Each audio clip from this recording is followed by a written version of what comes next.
guide. Ask yourself the question why. Conspiracy theories swirl round. Trolls are everywhere, they abound. They abound.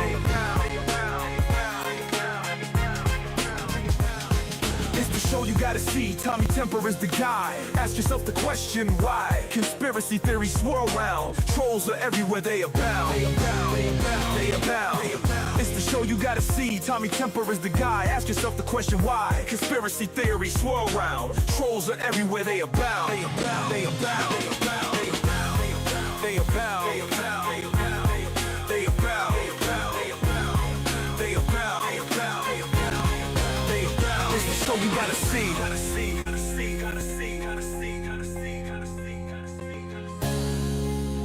It's the show you gotta see. Tommy Temper is the guy. Ask yourself the question why. Conspiracy theories swirl round. Trolls are everywhere, they abound. They abound. They abound. It's the show you gotta see. Tommy Temper is the guy. Ask yourself the question why. Conspiracy theories swirl round. Trolls are everywhere, they abound. They abound. They abound. They abound. They abound. They abound. They abound. They abound. They abound.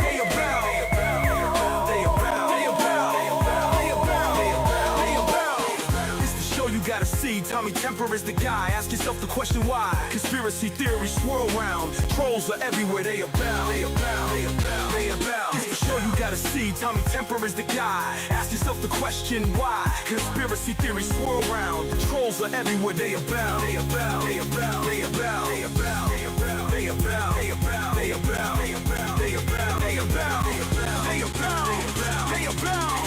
They abound. They abound. You gotta see. Tommy Temper is the guy. Ask yourself the question why. Conspiracy theories swirl around. Trolls are everywhere, they abound. They abound.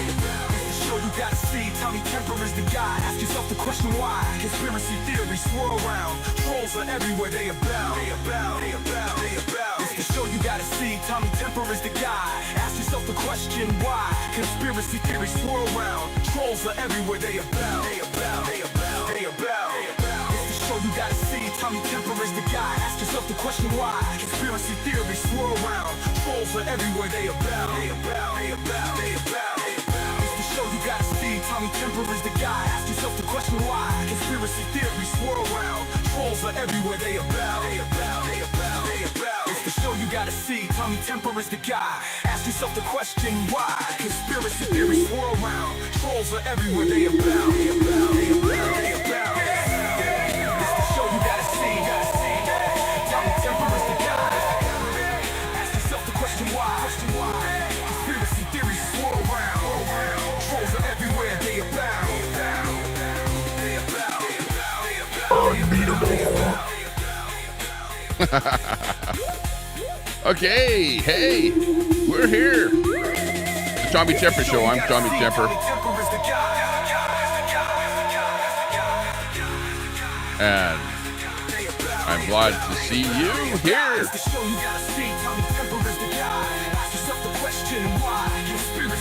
I'll give you a thumbs up.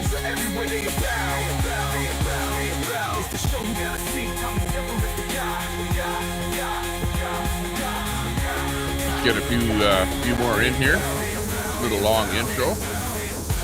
But hey, good to see you all today. I'm Tommy Temper. This is the Tommy Temper Show. I'm coming to you from the illustrious studios in Old Strathcona, Edmonton, where we are in the Crystal Gondola overlooking the elm-lined streets of Old Strathcona. Here, this is what it looks like outside my window. It's a little bit windy out there today, but it looks like it's clear. I don't see any clouds in the sky. And we've got some new bird food out there for the birds, and got some fresh water for them. So we might be seeing some birds scrapping over the food out there. But that being said, studio here is hopping right along, and we've got lots of stuff for you here lined up. Charlie Kirk, of course, we're still kind of mourning over his passing, still feeling kind of distraught and shooken up a little bit with what happened to Charlie Kirk. and still a little bit disappointed at the leftists out there for them calling him out and whatever, all of the nonsense out there, people losing their jobs and all kind of things like that over what they're saying about him. So not cool, not cool. Roy Stalin, hey, first in the chat, good to see you. Edward Cam, still in here.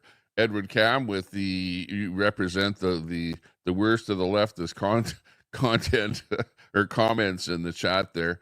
But good to see you. Mater97. I know there's a few people banned in my chat here now. And, you know, I'm going to be of the ilk that if you're banned in my chat, it's probably for really good reason.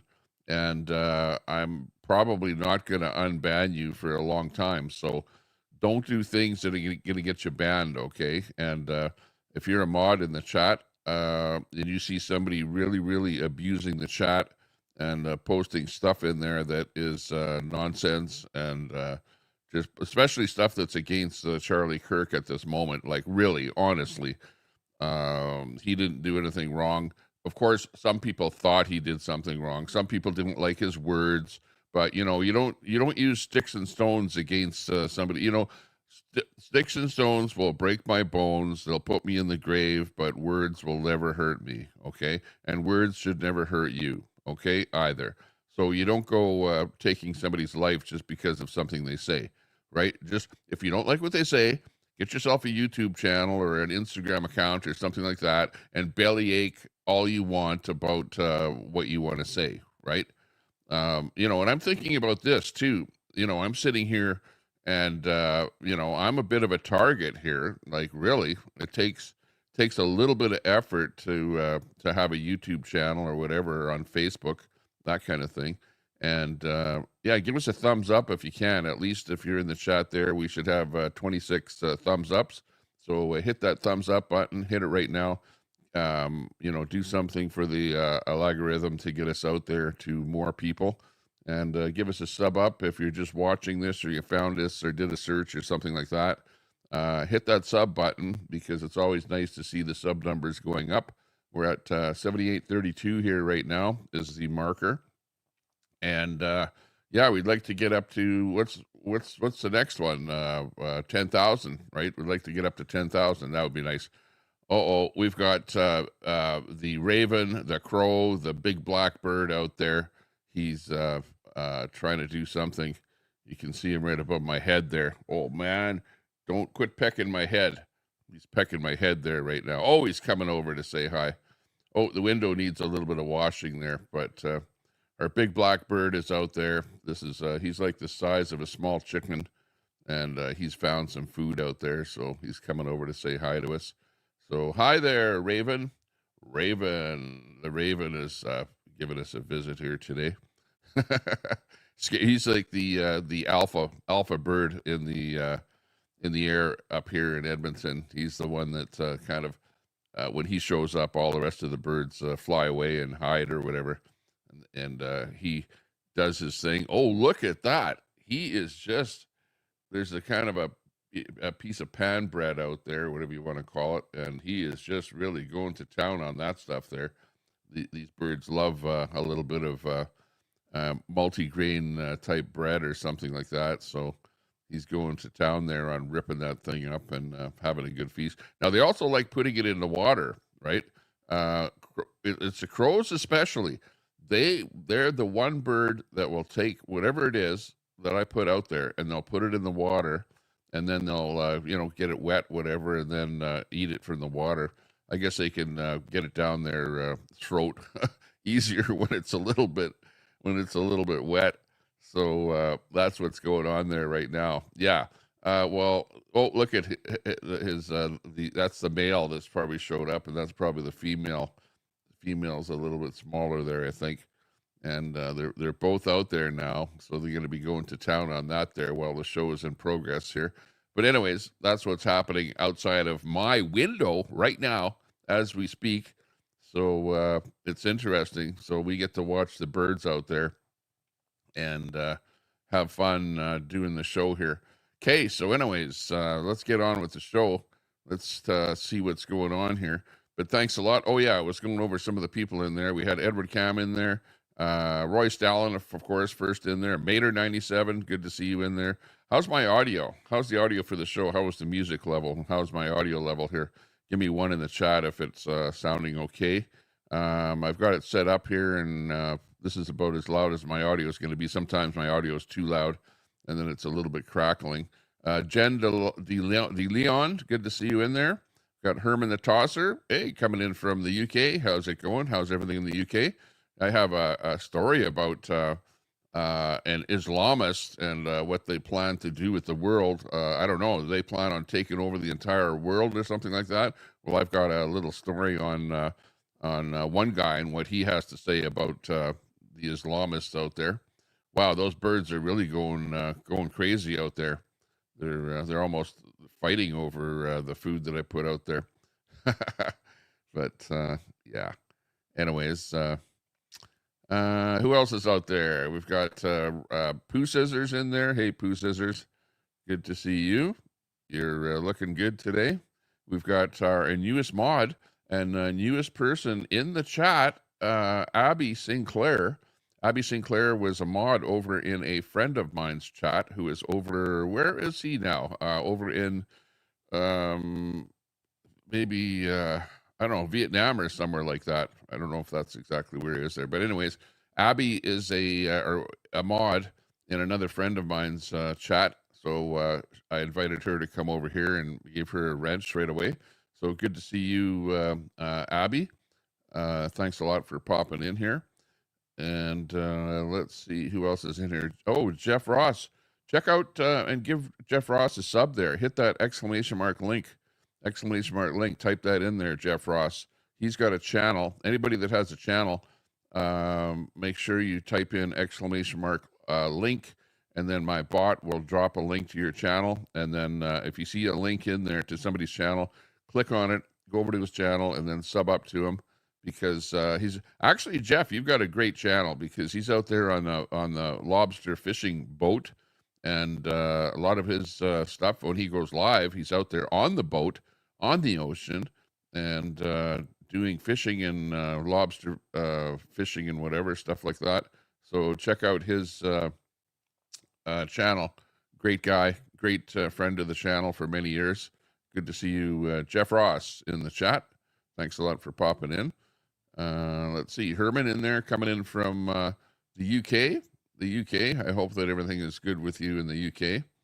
Things are looking good. You're looking good in your little avatar there. Your mouth is open and you're gayfully, can I say that? Happily having fun for the moment. But I know that most of the people over in the UK have been protesting there. Huge protest over in the UK. And stuff like that going on there. So I guess we'll kind of watch and see how things progress there. Actually, I got the notification I was getting home from the gym. So great timing. Hey, great to see that, Abby. Thanks a lot for popping in. Good to see you. Edward Cam says you're struggling with your feelings. You can always contact your employer's EAP program. Okay, well, good advice there, Edward Cam. Thanks a lot. I still feel so horrible for his little kids. He'll grow up without a father now, and all because of his views. Yeah, because of his viewers, because of his views on life, and for his speech, And really, you shouldn't take away a person's life because of what they say. In fact, it's almost like shame on you for not liking what somebody says and even pointing them out and so-called targeting them. You know what I mean? And just to say that, like, me, I'm just a little guy with a few subs and get, maybe at most we'll have, like right now, 26 people watching, or if I do a bigger stream, I might have a couple hundred people watching or whatever. But overall, I don't have a big channel, And the way that it works, especially with YouTube, is the more subs that you have, the more people are going to watch you, right? So if you only have 7,000 subs, wow, you're lucky to get 100 people watching you on a really good stream. So at this point, my channel, I have to get a lot more subs to get a lot bigger. So I'm just a guy that fires up a stream and just, talks about what's happening out there in the world. But I still get targeted. Even a small guy like me, I get targeted by people out there. And people are saying like, oh, yeah, now that happened to Charlie Kirk. Now that happened, well, Tommy, you've got a target on your back now. Oh, do I really? A target on my back? What does that mean? But people have actually said that. I should start a Turning Point Alberta chapter. Yeah, exactly, Masad. Masad, our good supporter of Israel in the chat. And really, it doesn't matter. I don't really like to point out who's good, who's bad, who you should support, who you shouldn't support. I like to be, like on the fence, not really on one side or the other. I agree that probably Hamas is like a terrorist organization. That I probably, would say, right? But that being said, I think that there should be peace in the Middle East. We shouldn't have fighting between Israel and the Palestinians. And whether you're pro-Palestinian or pro-Israel, I don't want to get into being part of the conflict. I would rather be, a fence sitter and say, hey, you guys, get together. Let's get this thing settled out, and let's have some peace in the world. Same thing with Ukraine and Russia. Russia should stop. Russia is the aggressor. Ukraine did not start the war. Like let's call it what it is. So Putin has to stop. He has to stop it. And you can see that pretty much the whole world, except for North Korea and China, and they're supporting Russia, but the rest of the world is supporting Ukraine pretty much, right? So Putin has to stop it, and I'm pretty sure he understands that he's the aggressor. He's decimating Russia. They've got lineups at their gas stations, and it's tough living in Russia right now. That's for sure. If you're just a regular citizen over there. So yeah. Anyways, they need to stop. So I'm on the side of Ukraine on that one there, where Putin should never have started it. Okay, that really honors the spirit of CK. Yeah, okay. 12th man in there. Thanks a lot for joining the channel and giving us that super chat there, 12th man on the last stream. Do appreciate that. 12th man up there in Alaska. He's living off grid, watching off of his solar panel and gas generator. Cheers, Tommy, Temper, and chat. 12th man says from up there in Alaska. Good to see you. We've got Dash and Grandma in there. My heart breaks for Charlie Kirk and his family. Yeah, it's terrible, Dash and Grandma. I feel for you as well. I was at the vigil. If you look back at about two or three streams that I did, we were over at the Alberta Legislative Grounds where we had the candlelight vigil. I was at that vigil for Charlie Kirk here in Alberta. There was over 1,000 people down there. It was massive, and it was like, wow, the feelings of people over what happened, unbelievable. So yeah, if you're a leftist out there and you're thinking of doing something like that, don't do it. What all you'll do is you'll cause more of an uprising from the people on the right when you do stuff like that. You have to not do things like that. Like really, honestly. Yeah, that's right. Everyone on the right side is a target. Everyone that's a podcaster that's on the right side is some kind of a target. Absolutely. Don't think that I'm not. Don't think that anybody that's a right-wing podcaster is not a target. Everybody is a target. If you say something that the left doesn't like, yeah, you have the potential of being taken out by them. So, that's absolutely the truth. If you don't think it is, well, you've got another thing coming. You know what I mean? But on the other hand, you don't see right-wingers taking out left-wingers or left-wing podcasters. And you know what? The people that are calling for violence are on the left. Why is it that the left figure that they can solve the problems of the world with violence? You know what I mean? And it's just unbelievable. Jeff Ross says, amen, amen, absolutely. Abby, I agree with you completely, Tommy. You don't have to like the guy, but to celebrate his death just shows where you are mentally. Yeah, that's the point, is that people, after his death, then the leftists have the audacity to come out and celebrate his death.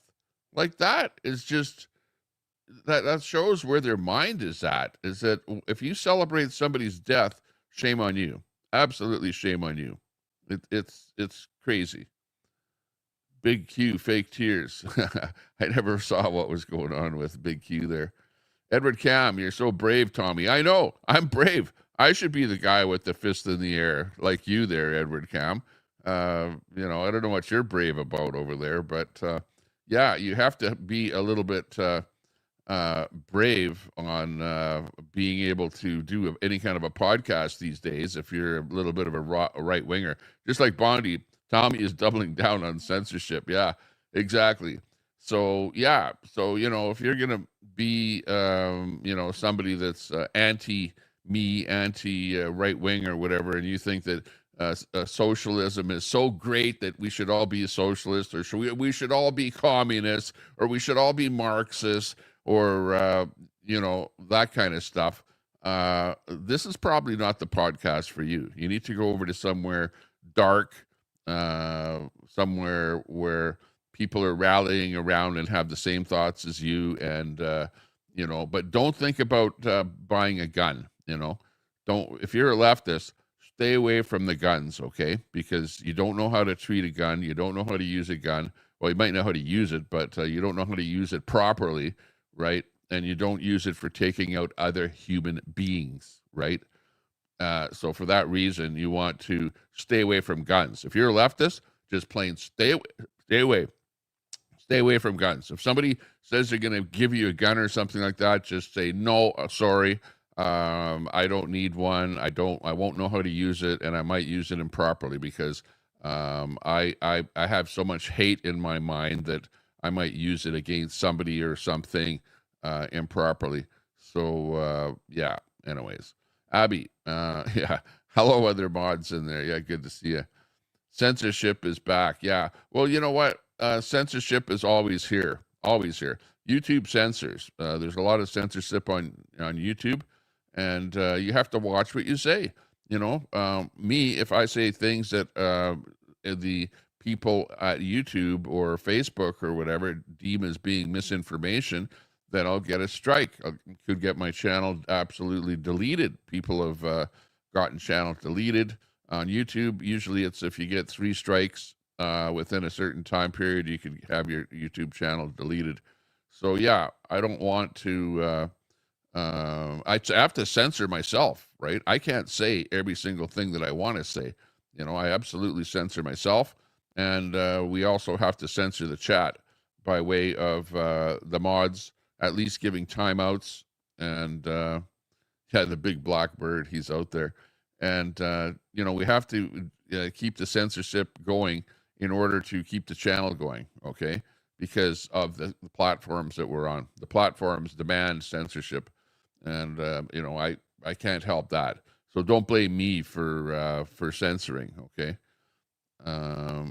Yeah, it's what Charlie would have wanted. Yeah, exactly. The big black words, yeah, blackbirds. The raven has come. The raven has come. They're very smart as well. Oh, absolutely. They really like shiny things too. Like they'll steal something shiny if they see it in your open window or something like that. Yeah, the birds aren't real.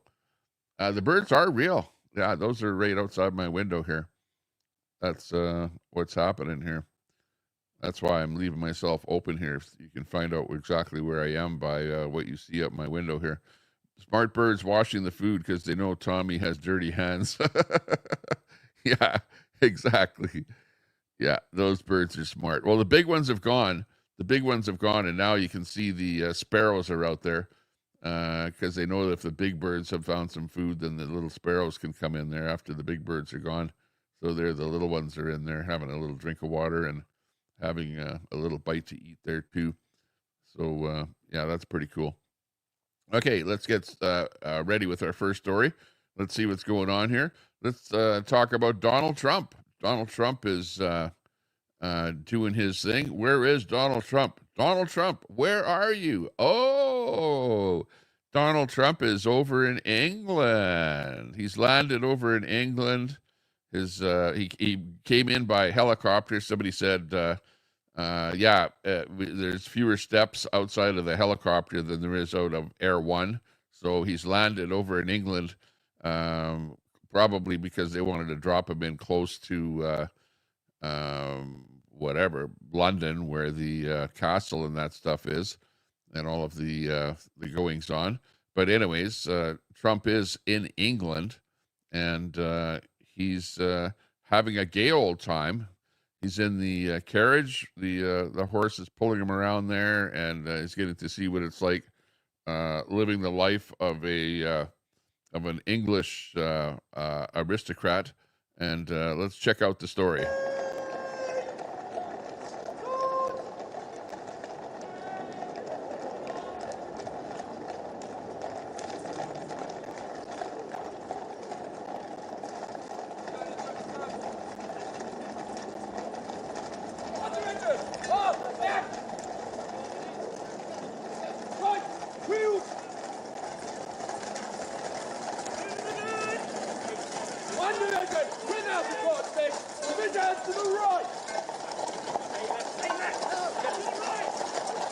Ron Comet, good to see you, from Ritchie, just down the street from me.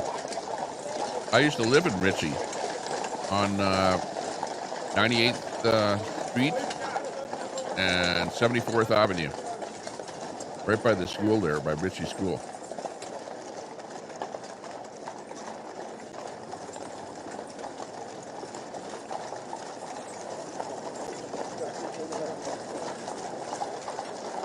Hot Mess Summer, good to see you.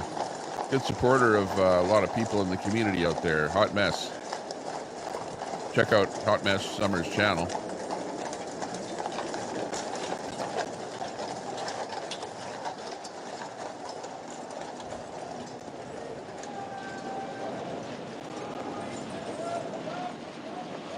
Notification. Good. Glad it worked.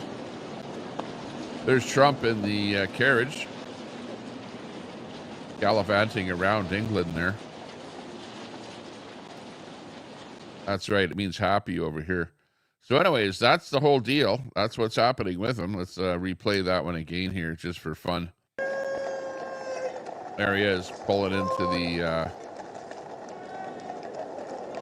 the Royal Castle in London, England. And look at that. Look at what are those soldiers, or what would you call them? Wow. All the horses' men.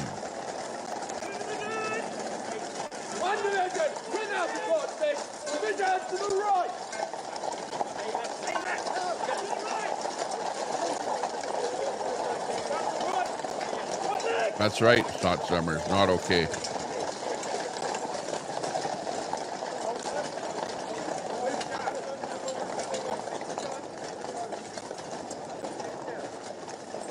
That's right, Edward. Glad he said that.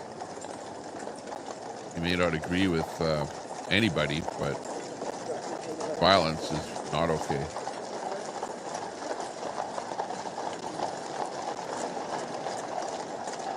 That's right. You should face the consequences if you're saying stuff like that.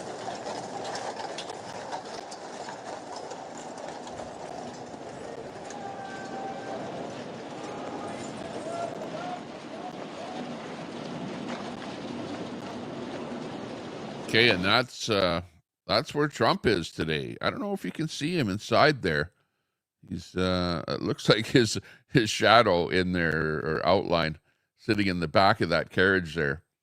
But apparently that's how he came in to London. Looks interesting. That would be fun. It would be fun to experience that. And of course, people are going to go, "Wow, that's the elite of the world," and that's not the ordinary person. And people, some people don't like Trump, so they go, "Well, yeah, well." he's just pushing the envelope there, doing stuff like that. But it is protocol. It is kind of protocol. When you go over to England, the best they can do is pick you up in that carriage and bring you down to, I don't know where he's going to, some kind of a castle or Parliament building or something like that. But yeah, that's what's happening with Trump. Trump is down there now. What he's doing there, I don't really have a good idea. But you know that Trump has the tariffs going on with a lot of countries in the world, and I thought that they had that all settled up where the UK was not going to give Trump any tariffs at all, because that's really what Trump wants. If in order for Trump to be happy, the country that he's dealing with has to stop all tariffs to the United States, all tariffs, right? And then the United States gives a small tariff to that country, like say 15% appears to be as low as it gets, right? So it's like zero tariffs, so that the Americans can sell their high price products, which, let's face it, products in North America are high priced because of our high wages, right?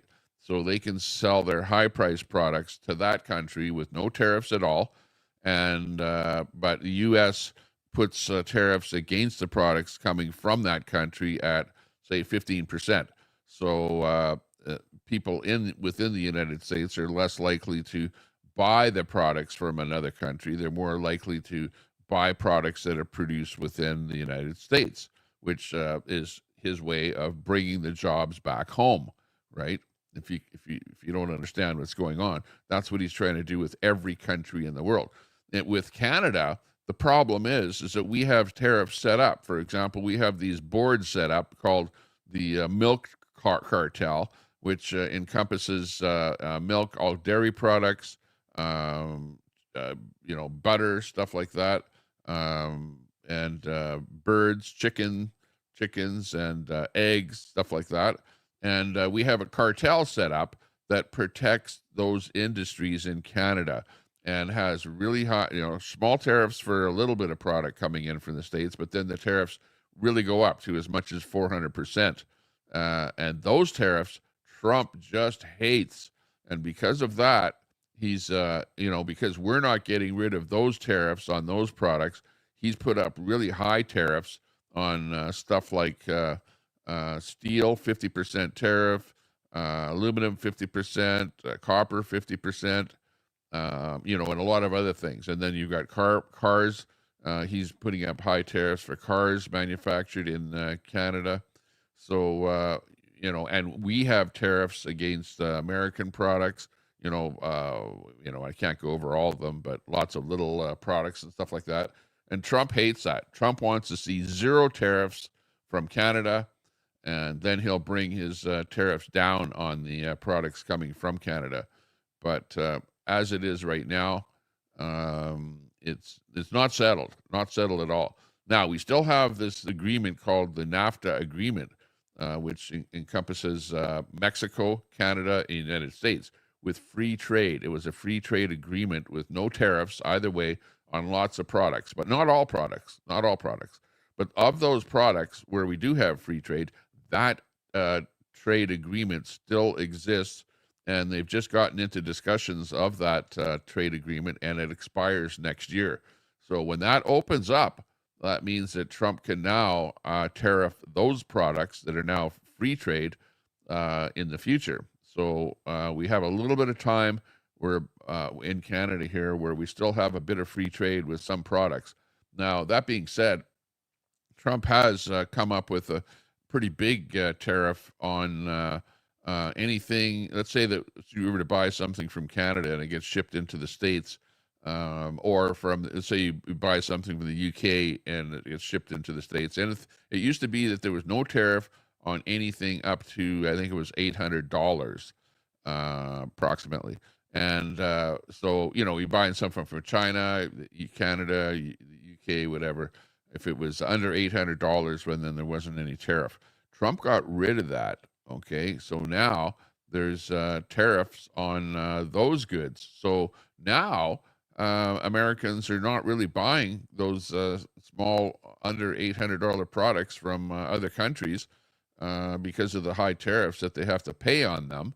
And you're even seeing some postal companies, some shipping companies, stuff like that, mostly the post offices in various countries that are now refusing to ship those items to the States because they don't want to be involved with trying to collect some kind of tariffs on those items. So that's where we're sitting here right now. So I have no idea why Trump is over in the UK. That's a good question.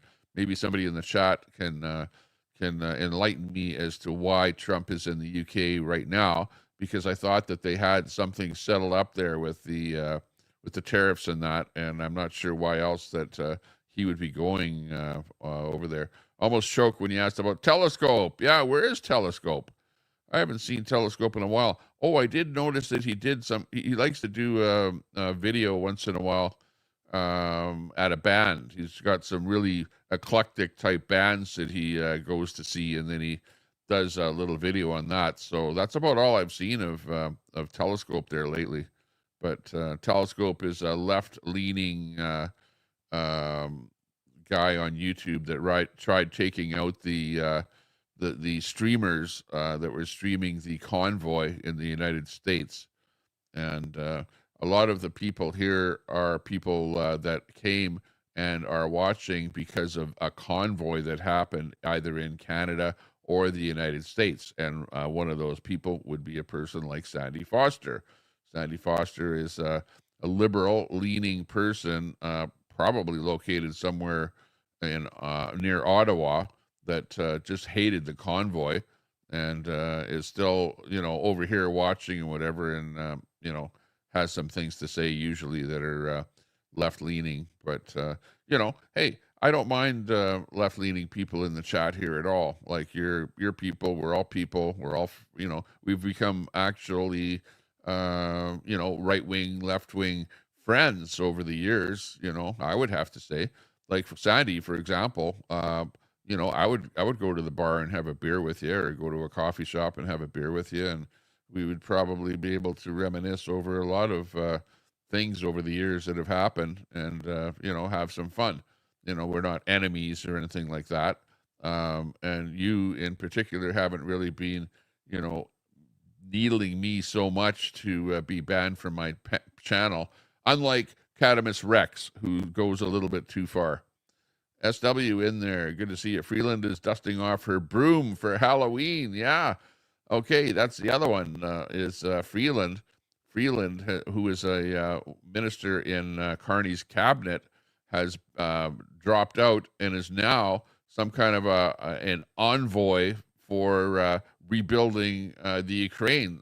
And in the next election, does not intend to be in the next election. So she's kind of dropping out.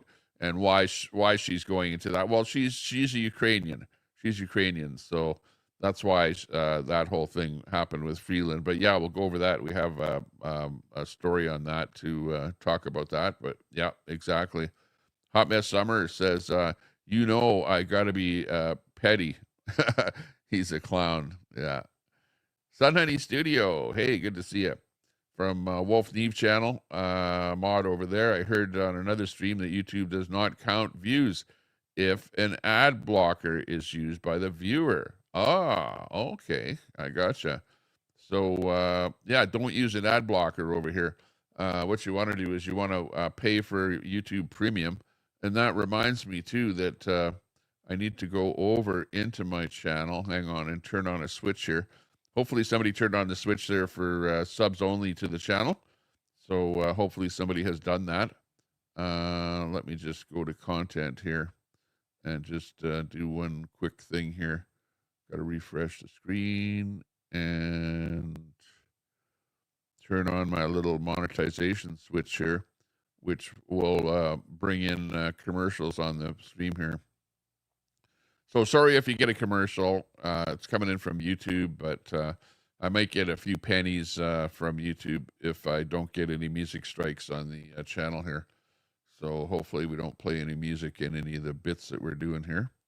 But anyways, I just turned it on there. So Yeah, what that does is if you have YouTube Premium, I might get a couple of cents from you watching, like 1/4 of, or 1/8 or 1/10 of 1 cent or something per view.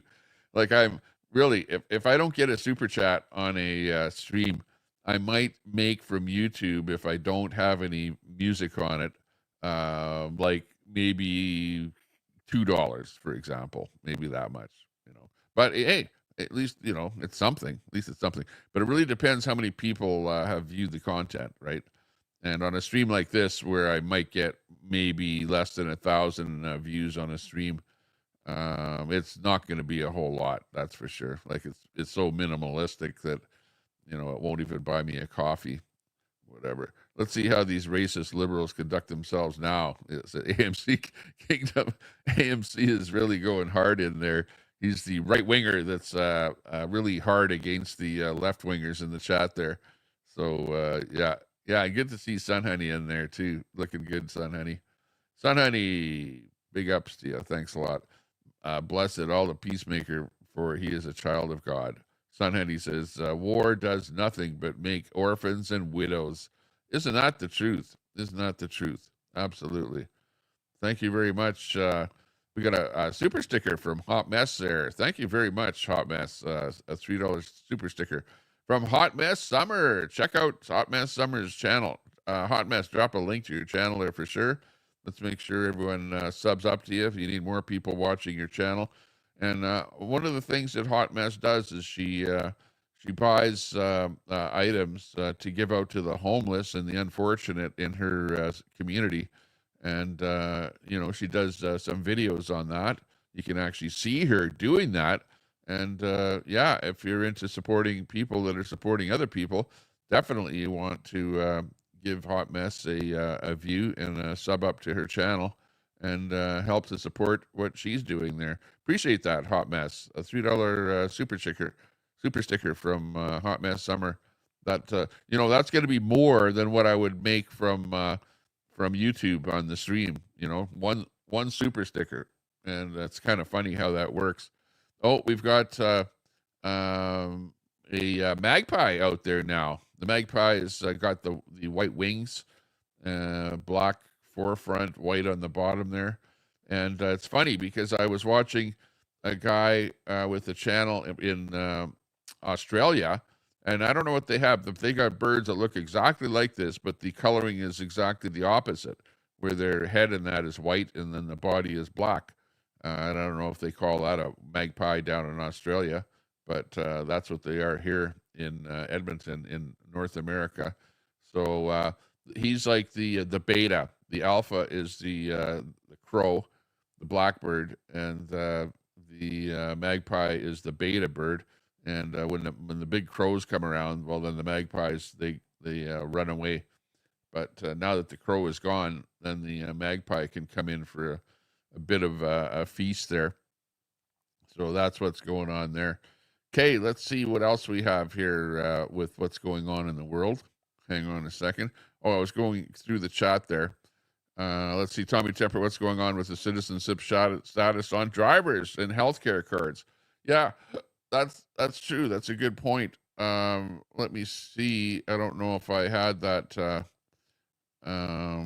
in my thing here, but in Alberta, we have come up with on our driver's license, they have put a little thing on it there where now it shows whether or not you are a citizen. It just has the little 3 little letters which says CAN. So if you're actually a citizen of Canada, like an actual Canadian, then on your driver's license, you've got a little CAN on there. So that is one of the things that that just happened here recently. So let me just see if I can come up with that. That might be in my trending thing here. Let me just see here if I can find that and give you an example of that. Let me just do a quick search for Alberta and see what I can find on that. Hang on.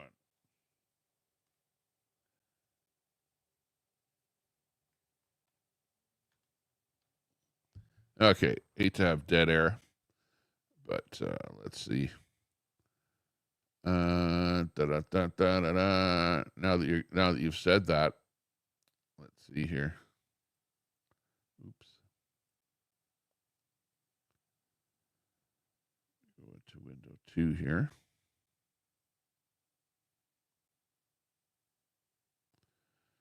Dun, dun, dun, dun, dun. Albertans are not Canadians. To the people of Communist Canada, Alberta wants nothing to do with you. We'll be leaving. Okay, you got it. So, yeah, apparently Alberta first, Canada second, and Albertans are going to be leaving. So, yeah, if you want to talk about that, yeah, am I a separatist? I suppose I am a separatist. A separatist. I feel like the Quebecois, Alberta style, is what's going on. But yeah, we've got this on our driver's license. It is, you're going to see 3 little letters on an Alberta driver's license, and it's going to be CAN. Okay, and right here is a good example of that. Here's an Alberta driver's license, and you see that right there where the little arrow there is, and it's going to say CAN on our Alberta driver's license. And if you are an actual Canadian citizen, then your driver's license, your new driver's license, when they produce it, will have CAN on it. And do I think that's a good thing? Absolutely. Hey, what's wrong with that? What's wrong with actually, if you are living in Alberta and you have an Alberta driver's license, that it shows that you are an actual Canadian? Okay. What use might that be? Well, how about to determine whether or not you might be an illegal alien, an illegal person that has come into Canada and is living in Canada and has obtained a driver's license, but you're not a real Canadian. For example, there are literally thousands and thousands of people that come into Canada under work visas, right? And the way a work visa works is you have, let's say, a work visa for working 1 year or 2 years in Canada. Okay. So you can come to Canada, you can work in Canada for your 2 years, but when your visa expires, you are required to leave the country. Okay. Now, during the time that you're in Canada, you could obtain a driver's license. Okay. But you're not a Canadian citizen. You're just here on a work visa. Okay. And there are literally thousands of people that have come to Canada under these temporary work visas, okay, that are now living in Canada. Their visas have expired. They're not Canadians. They're now what are deemed as being illegal aliens, illegal people in the country, and they should have gone back to their country.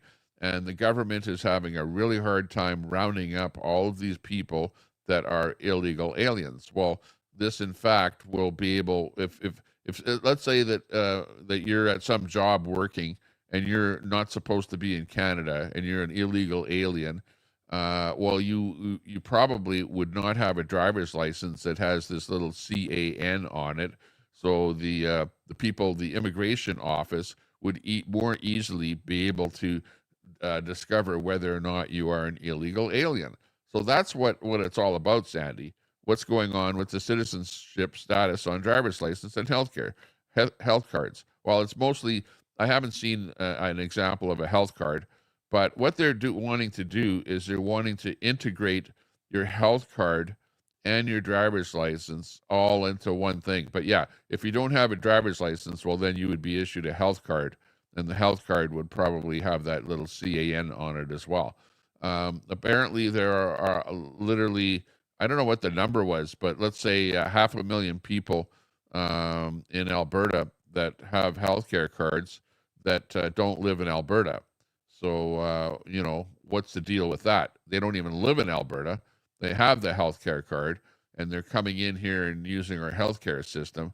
Are they illegal aliens, or what are they? I don't know. But I think this is a way to vet people. Now, people are going to say, oh, well, this is, some way of doing something nasty to people.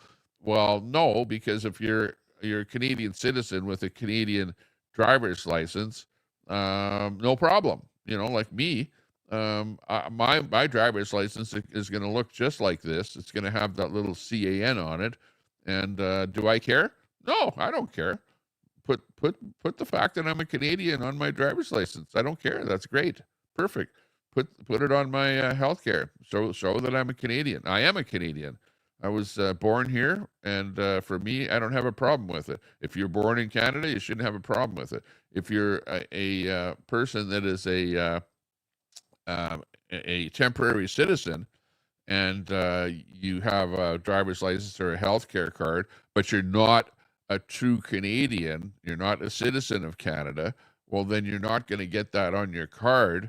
And it will indeed be an easy way for the authorities to determine, especially if you threw your passport away or whatever, to determine whether or not you're a Canadian. Well, if you have if you're living here and the government official walks up to you and says, "Show me your papers," and that's what you're getting at. You're getting at that. It's like World War II Germany. Show me your papers. Well, yeah. If you're in a country, hey. Well, have you ever traveled the world? Have you ever gone into other countries, right? I remember being in East Germany while it was still East Germany, before the Berlin Wall came down. The Berlin Wall was still up. I was in East Germany, right? And we pull over with our vehicle in front of an East German, looked like some kind of a parliament building or something like that. This German soldier comes over to our van with his machine gun and starts questioning us and says, "Show me your papers." You know what I mean? And we're going, "Yeah, okay. What papers did we have?" Our passports. We had our passports. What was in there? It was a little stamp in our passport that said that we could be in East Germany for a certain period of time, right? Like a little visa type thing. And he opened up our passports. He checked that little stamp in the passport to see when did we come in, or were we still allowed to be in East Germany. And then what he did is he gave us a ticket. He says, "I want 100 marks from you." And the funniest part about it is that they used a different currency in East Germany than they did in West Germany. Okay, in West Germany, they had West German marks, right?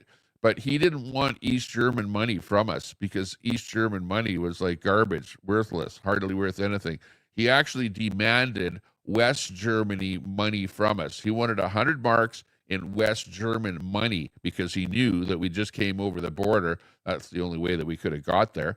And he actually demanded, so he was like a scoundrel, demanding that from us on the spot, not just issuing us a ticket to be paid at a later date, but he demanded 100 marks from us, saying that we were illegally parked. And the only reason that we parked there, we didn't even get out of our van. We just stopped on the side of the road in front of this building, and we were taking a picture of this cool-looking East German parliament type building.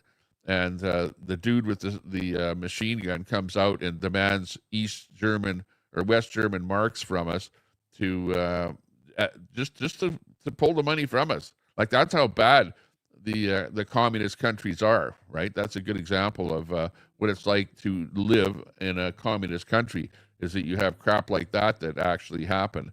And the amount of backwardness that I saw in East Germany at that time was ridiculous. It was like when you went from West Germany, it was tractors in the fields. You go to East Germany and it's horses pulling plows, right? Like, that's how bad it was. The buildings were all gray. It was like nothing bustling. It was just a terrible way of life.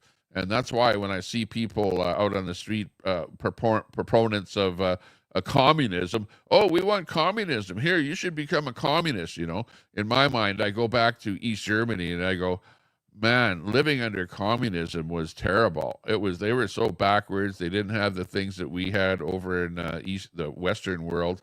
And that's why all of those countries, the East Bloc countries, all revolted. And that's why now when you go to Germany, East and West Germany, have become the same thing now. They've gone to West Germany, right? So now it's opened up.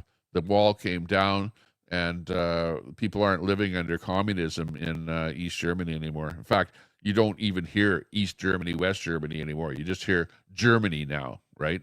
So and we went through coming back from East Germany back into West Germany. We went through a very famous place called Checkpoint Charlie. Checkpoint Charlie. When we went through there, they actually took a ruler, like a yardstick or whatever, a meter stick, and they measured our van to see how much our van was built up from the bottom of the van to the inside of the floor of the van, to see whether or not there was enough space to hide a person in there. And they stuck a stick down our gas tank in the opening of the gas tank. They stuck a stick down there to make sure that the stick would go down far enough to where that we weren't hiding somebody in the gas tank of our vehicle, because they did not want anyone to leave East Germany. Man, if you were in East Germany, man, the government took all the measures possible to make sure that you did not escape the country. So that's what my thoughts of communism are. So when I see the kids out in the street there trying to push communism there on White Avenue over here by where I live, all I can do is shake my head and think about all the people that died under communism and how terrible life was under communism, and things that I actually witnessed and saw. I saw like way more than that. I'm just pointing out just a couple of little items about that. Now, you might say, well, what's this Canadian citizen thing doing on our identification card? What, are we turning back to communism or something like that? No. What we're doing is we have a country, we have borders, okay, and you might call me like a right-wing, what do you call it, where I want the borders closed and I want to have an actual country. I'm a right-wing country supporter, put it that way, okay? And if we have illegal people in our country, well, then they should be deported, okay? But I'm not sitting here going, well, deport illegals or whatever, and that's what my program is all about here. But why shouldn't illegals be deported? Like we're not supporting everybody in the whole world. And if you came here on a job visa and you worked and your visa is now over, well, then go back to your country that you came from and apply for another visa. Or if you want to live in Canada, apply for immigration, immigrate properly into the country. But don't come here under a work visa, and then when the work visa expires, then you think, oh, okay, now I'm a Canadian. No, that's not how it works. There are proper channels that need to be followed with regards to this, okay? So, Sandy, that's my thought on the whole thing there. Hopefully that gives you a good idea of what's going on here in Alberta. You better be a Canadian citizen here if you want to stick around, because that will give the government officials more ways of determining whether or not, because when they stop you on the street and you go, no, I don't have any ID, oh, no ID with me. Well, if you're driving a car at least, and they take a look at you, they'll go, yeah, okay, well, this guy's not a Canadian citizen. Let's check a little bit further here and see, are they here legally or illegally? That will give us more information on people that are within the country. Okay, so we had Trump doing his thing. Let's see. We've got Pierre Polivier. Let's go through the chat a little bit here, see what the chat has to say. And I'm really behind on the chat here. Got Hot Mess Summer saying, nobody right or left or indifferent should be doing any political violence. Yeah, I agree with that one. Al Munson and the people on the left why are you so obsessed with the Epstein files? You know what I mean? Like really, really obsessed with that. And you have a picture of Epstein and Trump there. Like we know that they were friends. They were absolutely friends. Like they were the elite hobnobbers of the world. There's no doubt about that. And Trump, hung out with them and did stuff with them, whatever. But also, I believe the word is that Trump is there not some story out there now that Trump tried to tell the officials that what Epstein was doing was wrong is not part of the whole story. That Trump wasn't one of the guys that was taking advantage of the kids. Maybe he was, but I don't know. We don't know that. But the story is that he actually contacted the officials to try and get them to do something about Epstein. So that's what I've heard. I don't know if that's true or not, but anyways, that's what's part of it there. Tyson Hook, what a victim. Edward Cam, Kash Patel covering for Epstein. Well, yeah. So and why aren't all of those things out? The other thing is that with the Epstein files, what does Carney have to do with the Epstein files in Canada as well? I want to know the truth on what Carney, what his wife, and Ghislaine, because there are photos out of Ghislaine and Carney and his wife out there at different events and stuff like that. What does Carney have to do with Epstein? That's what I want to know up here in Canada, where nobody's digging into that story and telling us the truth on that. But I think that Carney and his wife and Ghislaine have some relationship. So what were they hobnobbing and doing? I don't trust that whole thing either. So we need somebody to dig in there and tell that full story on Mark Carney and that whole thing.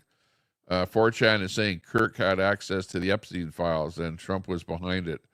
Yeah, I don't know. Well, Trump was behind it. Yeah, he wasn't behind what Epstein. Put it this way, Epstein was the bad guy. We know that much, right? He was the bad guy. He was doing stuff that he shouldn't have been doing, and there were a lot of other people that were friends of Epstein's and whatever. He probably said, "Hey, you guys, come on over to my island and have some fun and whatever." And when you get there, it's like, "Oh my God, I wish I wasn't here." But anyways, Al Munson says Kirk was just a troll. Come on, Al Munson. I can say the same thing about you. You're just a troll, and the troll channel is just a troll. And you guys are trolling everybody here. There you go. Like you guys are trolling my show. Son Honey, well, call the representatives that voted not to release the files and ask them questions. Hey, yeah, exactly. Just want to wait until a toxicology report comes in before I make any statements. Yeah, how about that? I got John Wainwright in there. Hey, John, good to see you. Thanks for popping in. There you go. The Epstein files are being investigated. Rainbow Bright, Al Munson, hold on to your britches and stay tuned. Yeah, the story is not over yet, Al. It's not being put to rest, that's for sure. If we need to see those full Epstein files come out. Now, we've all seen the Epstein, well, maybe not everybody, but the diary, the book, the telephone or whatever, the phone list of who his friends were, it had been out there. Now, I know a lot of it has been redacted and whatever, stuff like that. But it would be kind of good to dig into that. And we can't just put it to rest. The Epstein thing is still part of the lore. So, and people are going, yeah, bring all those Epstein files out and let's see everything. Absolutely. Let's do it. And yeah, because Trump was there and there are pictures of Trump, he doesn't really want that stuff to come out. He doesn't want himself to look bad, right? Because he was obviously part of that whole thing. But what the full story is, I don't know.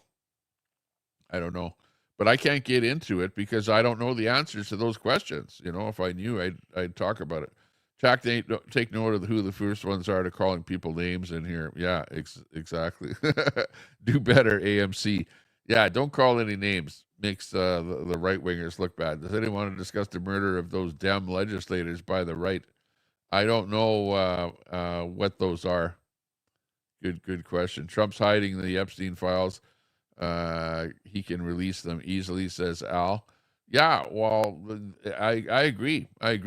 I know what you're talking about there, where we expected them to be released. Everyone was talking about them being released, and then all of a sudden he didn't want them to be released. Maybe they are damning. That may very well be. So let's find out more about that. That's like an ongoing story. And I'm not adverse to, because I'm up here in Canada.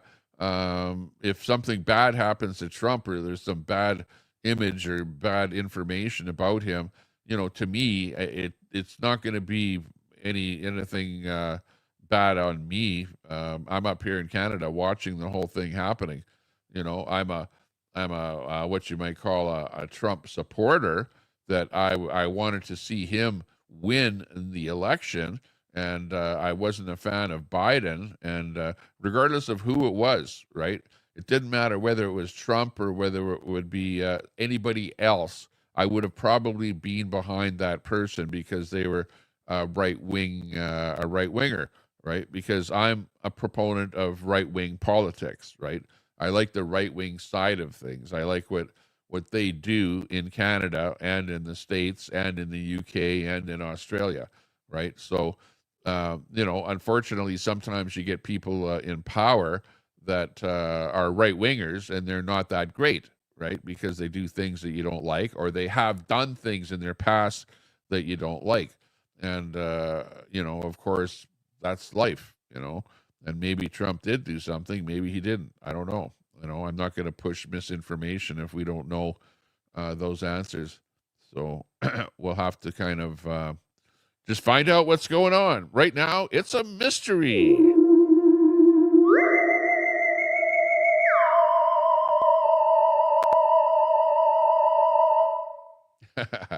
It's a mystery. Everyone knows the left doesn't have guns. It's the right that has all the guns. Yeah, okay, but okay. Who had the gun? Was it Charlie, or was it the assailant? Was it the guy on the left? Okay. In this case, yeah, I agree. People that are on the left shouldn't have guns. Okay.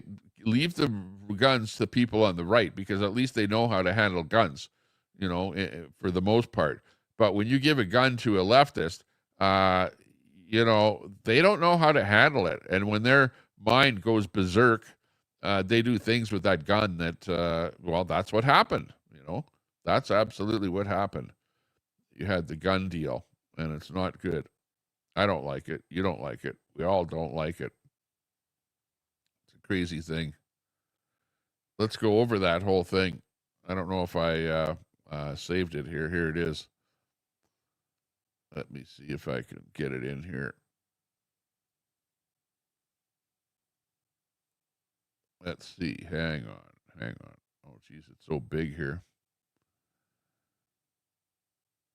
It's huge. Hang on. Oops. Okay. This is the thing that you're talking about here. And it's going to be tough for me to do here, but okay. Let's go over this thing about the right wing, left wing, and this is the text chat from Robinson and his what is it? Tell me if I'm wrong or right, but I think it is the information from their chat after Robinson shot and killed Charlie. Then this came out, which is their text messages. Okay, and I'll just read it over here. I'll read over the whole thing here. So we understand exactly what's happening. After reading the note, his roommate. Now, who is Robinson's roommate? We're not going to say his name, but he was apparently a guy who was transitioning into becoming a girl. So, is that what you would call a transvestite? So, the murderer's whose name is Robinson, the murderer's boyfriend was transitioning into a girl, and this is the text messages between the two of them. Okay, and at the top of it, it says, after reading the note, the roommate responded, "What? You're joking, right?" Now, Robinson here says, this is the very first text message. This is texting between Robinson and the roommate here. Okay. Robinson says, I'm still okay, my love, but I'm struck in Orem for a little while longer yet. Now, Orem is the place, the city where the actual event was happening with Charlie Kirk. I'm stuck in Orem for a little while longer yet. Shouldn't be long until I can come home, but I got to grab my rifle still. To be honest, I had hoped to keep this secret until I died of old age. I am sorry to involve you. Roommate says, you weren't the one who did it, right? And Robin says, he admits to it right here. I am. I'm sorry. Okay. So for those of you out there that say, no, he didn't do it. He didn't do it. He's actually admitting to doing it right here in the text messages between the two of them. That's what we're looking at here, is the text messages between Robinson and his boyfriend. I thought they caught the person. Robinson, no, they grabbed some crazy old dude. Yeah, it was a crazy old dude that said, I did it, to try and make it so that Robinson would be able to get away with it, And that guy's being charged with, I forget what the charge was, but something to the akin of being an accessory to the crime. So shame on him for doing that, which you all saw that, where they grabbed the old guy, and he's going, yeah, I did it. Yeah, which he was lying. But anyways, they grabbed an old dude, then interrogated someone in similar clothing. I had planned to grab my rifle from my drop point shortly after, but most of that side of town got locked down. It's quiet, almost enough to get it out, but there's one vehicle lingering. So this is pretty early in the crime. And of course, the authorities, the police, they went over the whole area. They found his rifle. They found it. It was covered in some kind of a towel or something, and they actually did forensic tests on the rifle, and there was DNA evidence on the trigger, on the other parts of the rifle, and on the towel that was covering it, some kind of a black towel. Let me just bring this up here a little bit here. Hang on. Oops, wrong button. Hang on. Okay. So just let me move that up a little bit here. So they grabbed some kind of crazy old dude. That's what happened there. There's one vehicle lingering. Roommate, why? Robinson, why did I do it? Roommate, yeah.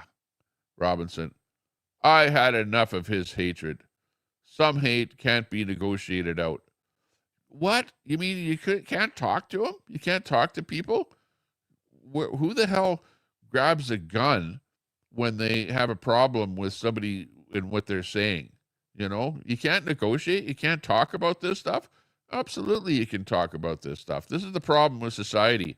If you think that because you don't like somebody and you don't like what they're saying, the only way out of the situation is to grab a gun and take the guy out, you have a problem. Robinson had a problem, some kind of a mental problem, but by what he's talking about here, he's a pretty smart individual. He's not like some kind of a loony bin that's like off to the side and doesn't know what he's doing. He's like absolutely intelligent, and it's almost as if an intelligent person has been brainwashed into thinking that there's only one way out of a situation, and that is if you don't like somebody, to take them out with a rifle. Like, that's incredible. I've had enough of this hatred. Some hate can't be negotiated out. If I'm able to grab my rifle unseen, I will have left no evidence. So what he intended to do, because he dropped his rifle off when he was exiting the area, and he knew that was evidence that could be held against him, and that he would never get away with it scot-free unless he went back. And you know what they say? A criminal always returns to the scene of the crime, right? You ever hear that term? You ever hear that saying? Criminal always returns to the scene of a crime. And this is evidence of that actually happening. Well, in this case, he's returning to the scene of the crime, or wanting to, just specifically because he left his gun back there, right? So this is what he's trying to do at this moment in time when these text messages were actually happening. I haven't seen anything. Going to attempt to retrieve it again. Hopefully, they have moved on. I haven't seen anything about them finding it. But yeah, they found it. They just didn't release to the public that they found it, or exactly when time-wise between these texts and when the police found it. I don't know, but they actually found the gun, which you would expect that if he left it anywhere near the scene of the crime. How long have you been planning this? Oh, well, and now here he's actually coming up with a premeditated crime, right? Which would just give him something like manslaughter. If it wasn't premeditated and it just happened, let's say you had a fight with somebody out of the blue and you smacked someone and they fell backwards and hit their head and the guy died. Well, you might be charged with manslaughter because you didn't intend for that guy to die. You just got into some kind of an altercation, and he ended up, falling backwards and dying. So you might be charged instead of murder, which would be a more incarceration, a bigger, fine or whatever jail sentence. You might be get manslaughter, maybe get like 2 years in jail or something like that instead of 20 years in jail. Now, I don't know what the thing is. Now, they're obviously going for to extinguish his life on this whole thing.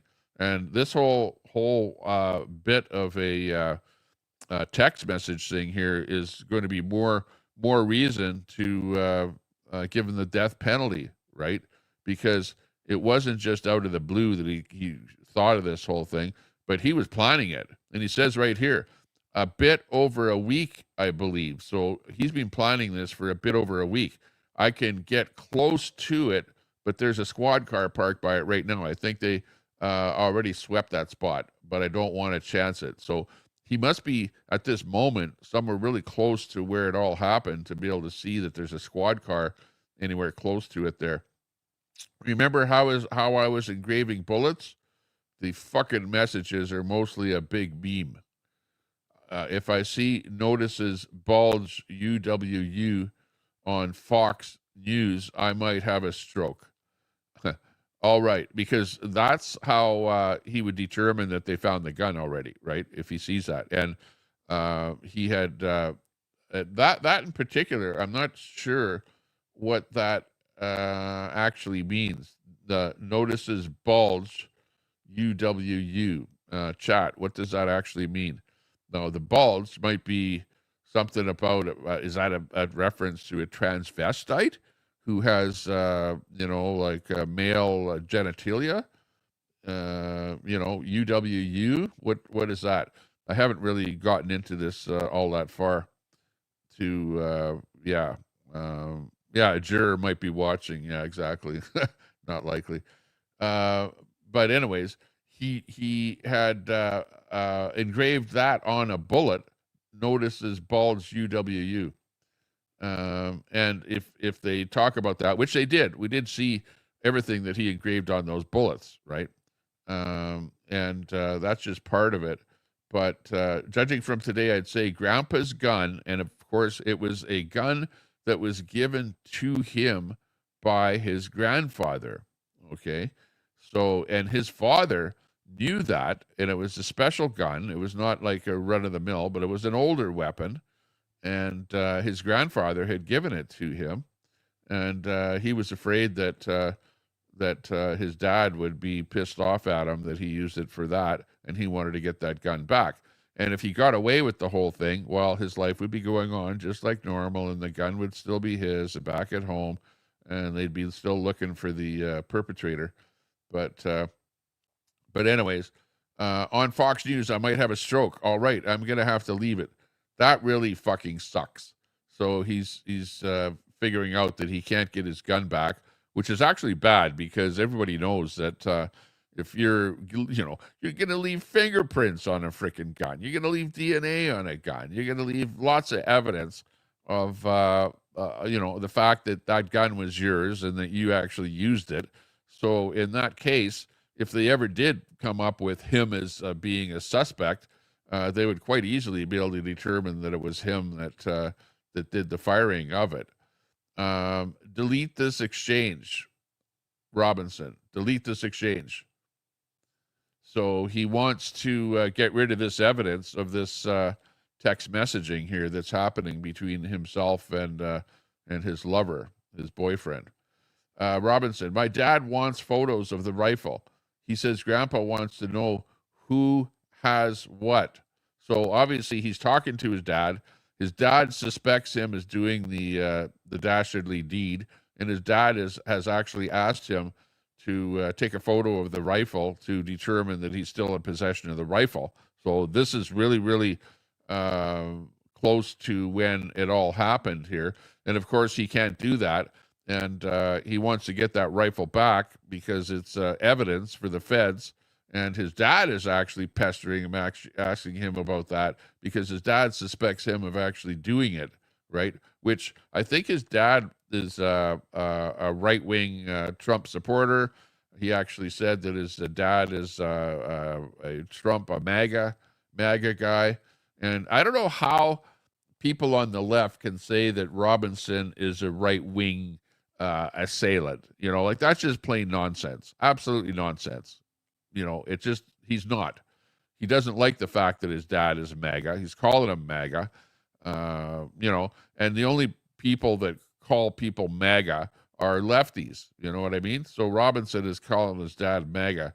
So he's obviously coming from a left-wing point of view, right? Robinson, since Trump got into office, right here he says it, my dad has been pretty diehard MAGA, right?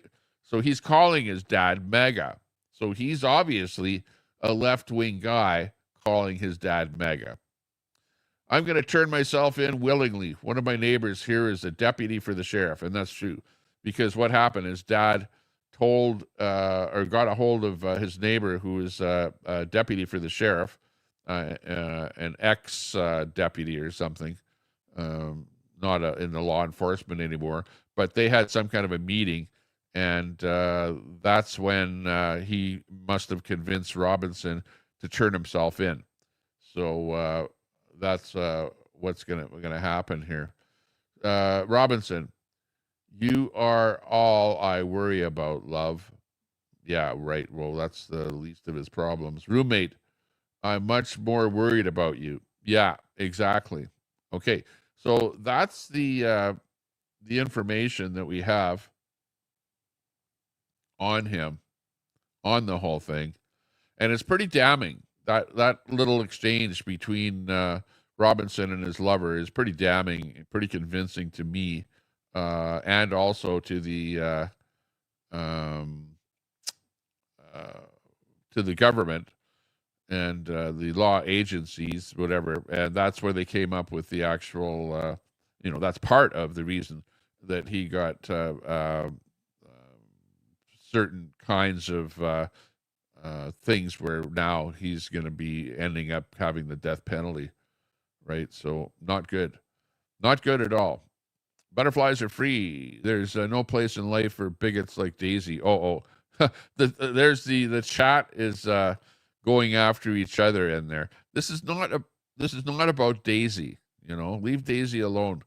You know, hey, she may not be the person that you want to be, but Daisy is Daisy. You know, and the chat is not about Daisy. It's about what we're talking about here today. Okay, so try and not beat down Daisy in my chat. Go over to Daisy's chat and tell her yourself what you think about her. Okay, Daisy is Daisy. ABD, good to see you in there. Who else is in here? We got Charlie in there. Hey Charlie, what's going on? Let's go. We got Lisa in here. Don't make it right to be a racist. Yeah.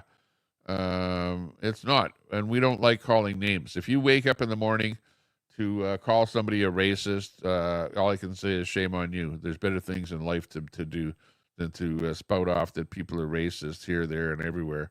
You know, if you know somebody is not the way you are and you don't like them, just leave them alone, you know. But to be calling people names over and over and over, that's akin to torturing them.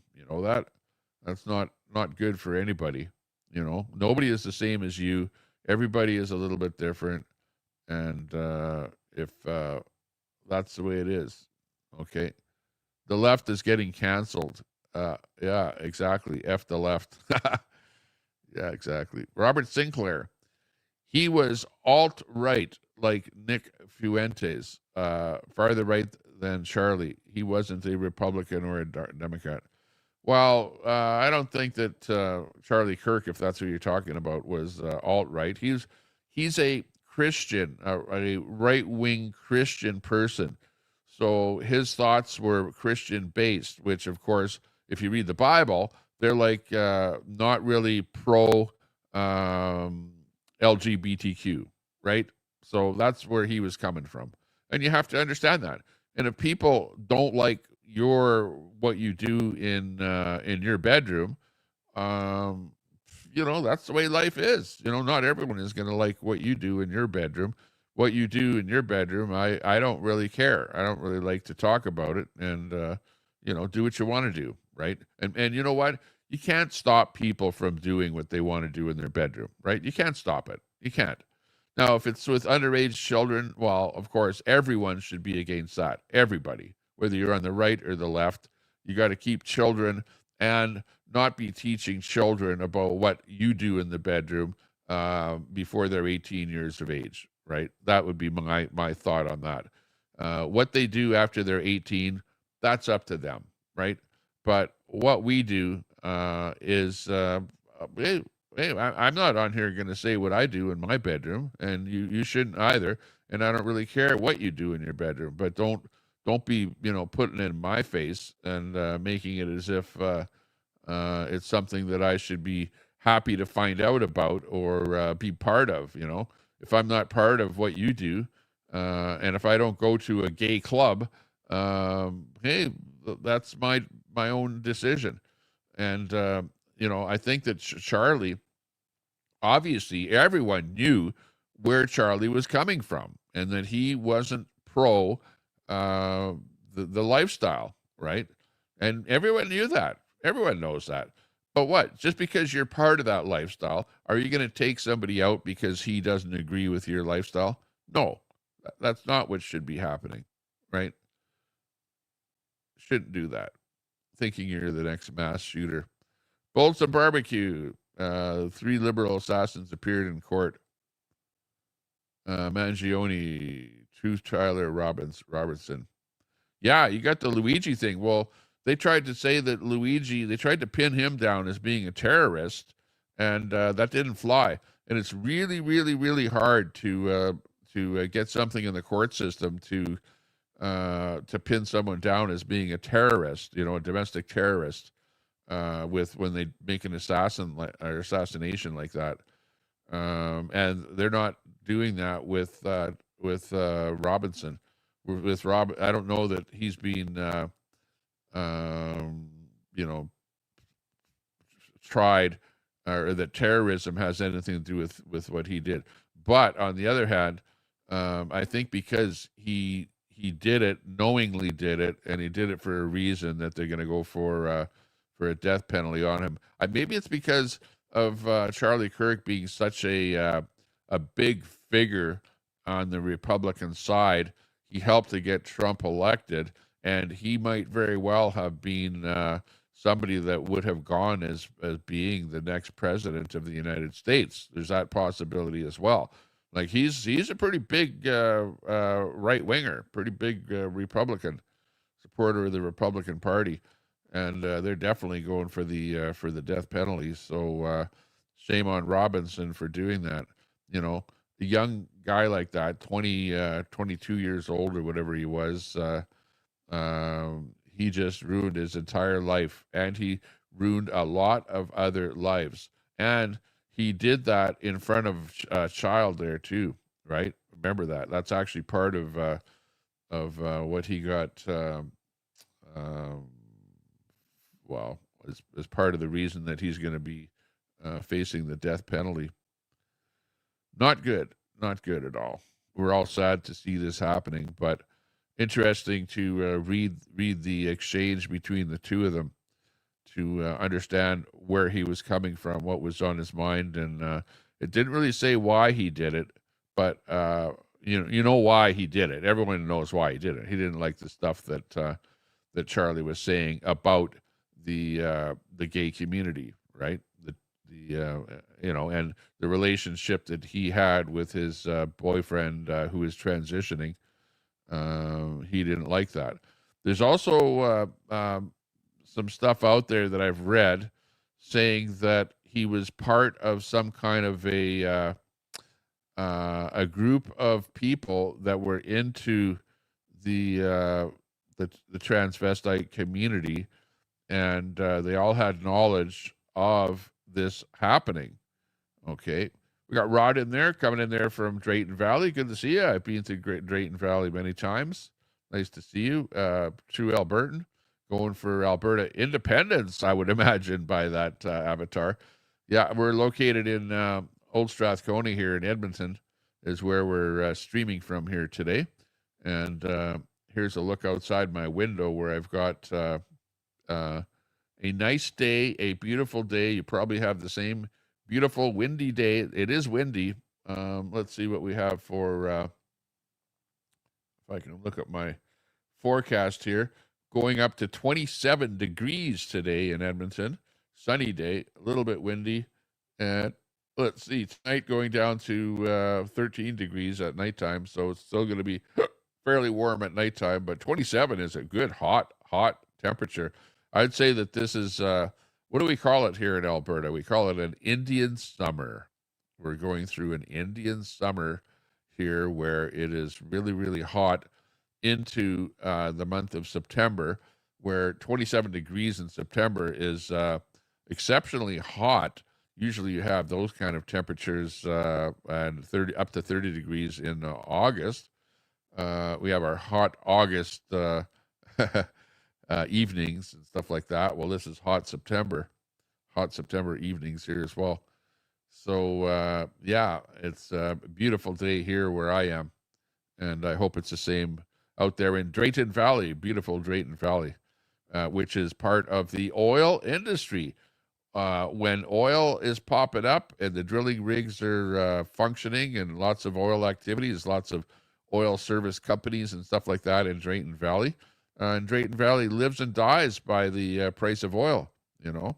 So good to see you in there. Ron McDonald coming in from Drayton Valley. Big ups to you. Jen says, I believe what I believe. Yeah, I think everyone does. Lisa coming in on the left side there. Jen, you need to go touch grass, girl. I think we all need to touch grass. But I think we can all agree that what happened to Charlie was despicable. Should never have happened. And we shouldn't see people getting murdered at all. Al Munson says 120. Don't worry about Charlie. 125 people get murdered every day in America. Get in line. Yeah. You know, like that's the worst of it, you know. And well, actually, it's not the worst of it. This is part of the worst of it. Like, what are you guys doing? Why is it that you have to, let's get into this, Al. Al, why do you have to put a target on somebody's back? Why? And now you're running a channel called, 24/7 free speech chat, and you got something called the Troll Community is the name of your channel there. Troll Community outreach. Who the hell are you trying to help? Outreach, when you hear the term outreach, it's usually a group of people that are trying to help somebody. Okay, but you guys have got a channel out there where it's used to be called Troll Central. That was probably a better name for the channel there, Al. But now it's an outreach for some bloody thing. And now on your channel, you're like popping in there pictures of me, and I feel like, what are you trying to do? Are you trying to put a target on my back, Al? Like, what's going on over there? Like, check this out. This is what's going on over there at Troll Central, and or not Troll Central, but Troll Community. Yeah, give me a break. And I posted this on my community page where you guys are pushing this avatar there, where in purple there it says all the same, all the same. So you've got a picture of me, okay, Tommy Temper, okay, a picture of Donald Trump, who's we all know that there's been attempts at Donald Trump's life, okay. So it's like he's got a target on his back, the same as Charlie had a target on his back and got taken out. Both of them got shot at. Trump is still alive, and now you're putting me in there with Trump and with a few other right wingers. The other people that you see in this chart, you may not know them, but they're all right wingers that you left wingers don't like, right? And now you're saying that we're all the same. All the same what? All the same what? You're not saying what? And are you trying to put a target on my back by putting this group of pictures up there on your channel? And you're putting this picture up on your channel over and over and over all day long, 24 hours a day. You know, like, is this a target on my back? Like, what's the point of doing this, Al? Maybe explain yourself right now while I still have this up there. What do you think about this? What do you think about this, that these guys on this channel are putting this up there? And I really feel, really, honestly, you're going like, oh, Tommy Temper is bitching about you putting a picture of him up there or whatever. Yeah. Why wouldn't I be bitching about something like that? Why wouldn't I be talking about this? Because you guys are putting me in. Now, every one of these people you see here are right wingers, okay? I'm the only Canadian in the group here. The rest of them are Americans. You've got Santa in the bottom, which I don't even see him. He's not even on there anymore, but he was part of the American convoy. You've got Ant, Defender of Ants there on the bottom right, who's been hammering, and he's got a whole bunch of things against him where he's got wearing an ankle bracelet and stuff like that, where he's hammering the Scientology down in L.A. He's nothing more than a right-wing podcaster who puts on LGBTQ colors, whatever, and kind of hides behind that whole thing. I don't know if he's what he is, if he's gay or not. I don't know. But chat, what do you think about this? That I'm being kind of singled out and then put on some kind of a I don't know what you'd call this thing here, but a visual where we're all the same. Why am I the same as Trump? I'm not the same as Trump. I'm different than Trump. Trump is Trump. Trump is way more of an extremist in my mind with a lot of the things that he does and says than I am. I'm like pretty mundane, you know. And then you come up with something like this, post it up there, and then you come into my chat and you say something like, well, 125 people get murdered every day in America. Get in line. What? What do you mean? What are you getting at? Like, come on. Whether you like people or not, there's no reason to say get in line. Like, that's absolutely ridiculous that you're saying that, Al. And, yeah, I think the chat needs to call you out for what you're saying and what you're doing. I don't think that you should be putting up that kind of an avatar or picture on in your channel over there. And you're obviously behind that channel, Al Munson, because you're the only one that has a wrench over there. So you're the one that has to be behind that channel. So, you know what you guys do on the left. You always hide. You hide behind stuff and you go, no, that's not me doing that. That's somebody else. Yeah, I didn't do that. I never put that up and I never said that. But yeah, you are. You're saying that right now in my chat. 125 people get murdered every day in America. Get in line. Who are you talking to? Are you talking to me? Who are you talking to? Who are you referring to? I can only imagine. And I'm not happy at all with hearing that. You know, what are the chances of some guy outside my house, giving me a bullet when I walk out of my house? Well, the chances are probably pretty low, you know, because things are pretty mundane here. And I'm not I'm not like Charlie Kirk where I'm, saying things that are really, really going to piss people off, right? I'm like pretty low key, pretty, I talk about what's going on in the world, but, I try not to piss people off, right? Like I say, hey, do what you want to do, right? I don't really say, I don't like what you do and you shouldn't do what you do, right? Do what you want to do. Just don't be violent. Yeah, exactly. Super salty. The left is getting more and more violent, mostly because they no longer can defend the insane views that they spew. Yeah, but salty. Saying stuff like that is what will get you killed, apparently, right? You have to be very careful with what you say. And it's okay for you to say that in chat, but for me to say that, I don't want to have, guns pointed at me when I walk out of the house. I want to be living a civil life with, being able to chat about what's going on and have a channel where we can discuss and have people on the left and the right getting along and saying, okay, this is what we agree on. And if we don't agree, well, at least we agree to disagree, right? Stuff like that. But to put a target on my back, all I can say is, Al Munson, despicable that you're doing that. And, on one sense, I go, okay, well, it's free advertising over on your channel. You're talking about me over in your channel, and yeah, we're getting some relevance and whatever.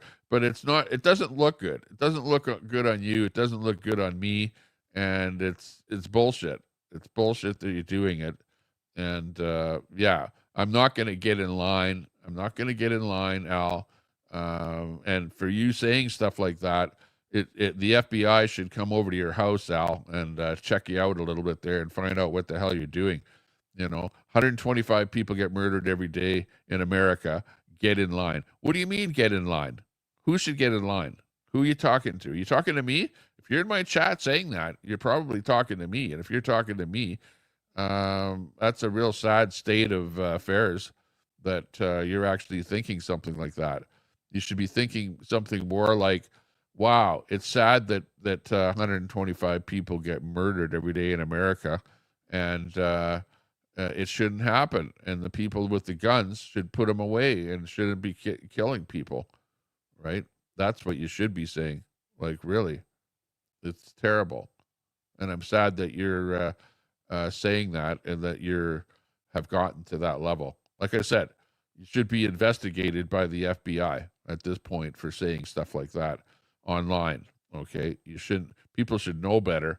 And if this is in Canada, and if you say something like that to, for example, the Prime Minister of Canada, they will be banging on your door and they will be arresting you for doing that, because that's what's known as, Al Munson, believe it or not, hate speech.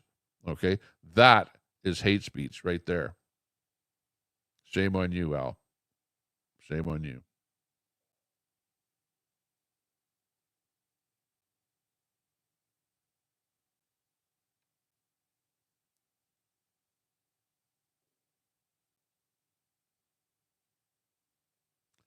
Shame on you.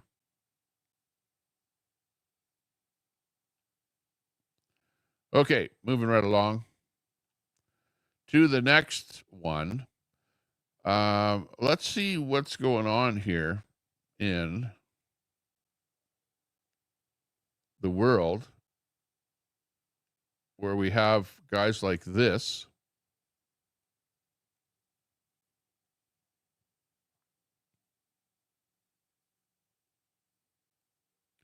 And let's listen to what he has to say, okay? Because this guy is not a great guy either. And let's see what he has to say about white people, okay? Now, this guy is got something to say. I don't know. He's on his Instagram or something like that. Let me see if I can maybe pull this up in a different window here.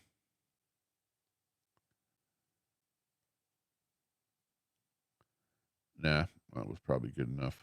Okay, let me go back to this guy here. Let's just listen to what this guy has to say about white people and about people in the UK, in Canada, Australia, and in other countries of the world here. Let's just, listen up here. Oh, hang on a second. White people, if you are white and you're listening to this, listen very closely. Lately, I've been seeing many of you complaining about Islam and immigration and stuff like that. And I'm going to separate the white people in two categories. The Americans, Canadians, and Australians do not count because they are white people that live in a country that's not theirs. You guys have invaded those lands from the rightful owners. So when you guys get back to Europe, then we can talk. But for the European white people complaining about immigration and Islam, first of all, I want to tell you that Islam is going to take over every single square inch of the globe. And you guys might think that it's going to be us, dark-skinned people, that are going to take over. No, it's going to be your own people. As you can see how fast Islam is growing, in the next 10 to 15 years, every white person is going to have a Muslim member in his family. Nowadays, you see white Europeans with blue eyes and blonde hair reverting back to the truth because they have finally seen the truth. And the thing is, there's nothing you guys can do to stop it. You guys can hate Islam as much as you want, and I want to thank the Western media for spreading Islam. A lot of weak-minded Muslims think that the media is picking on us and bullying us, but really and truly the Western media is working with us. They have succeeded in spreading Islam, but intentionally. And a lot of people did not know about Islam, but nowadays we are the most talked about religion on the media, and thanks to the Western media for spreading the truth. And so I want to say there's nothing you guys can do to stop Islam, nothing. And also, just to add it, the weak Muslims are the ones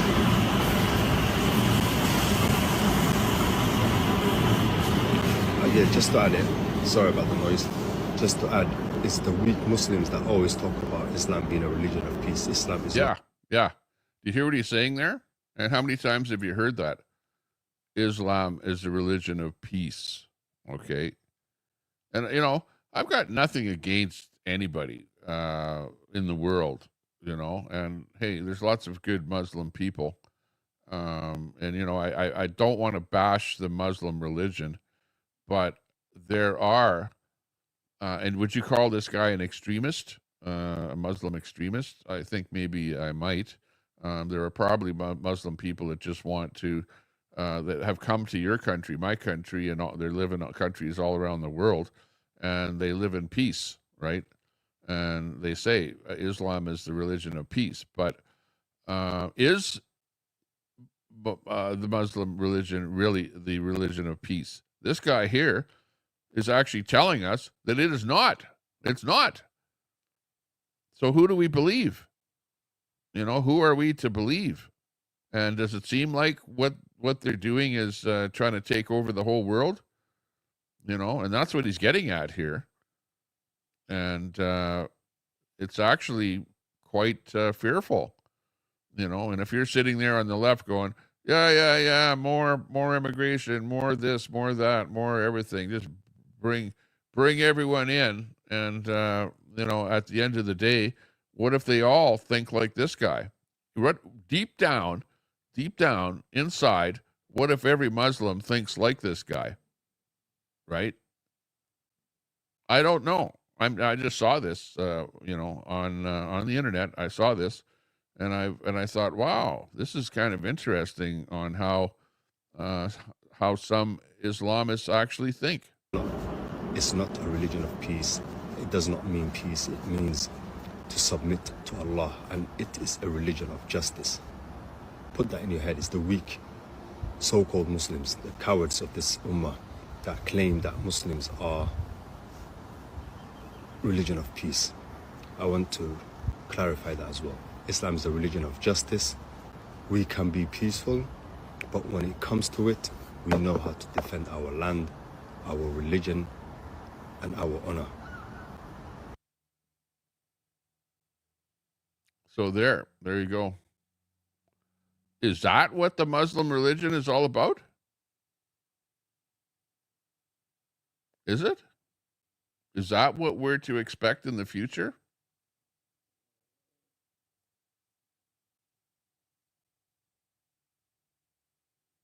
If so, Allah Akbar, Mossad, you better start getting used to saying Allah Akbar, as Mossad says there. I don't know. What do you think about that? It's not looking good if that's what the world is to be expecting in the future. You know, and I have nothing against the Muslim religion, so don't put a target on my back for showing you that. But I'm just showing you what people are saying out there. You know, and that's what is in some Muslims' minds right there. The religion of justice.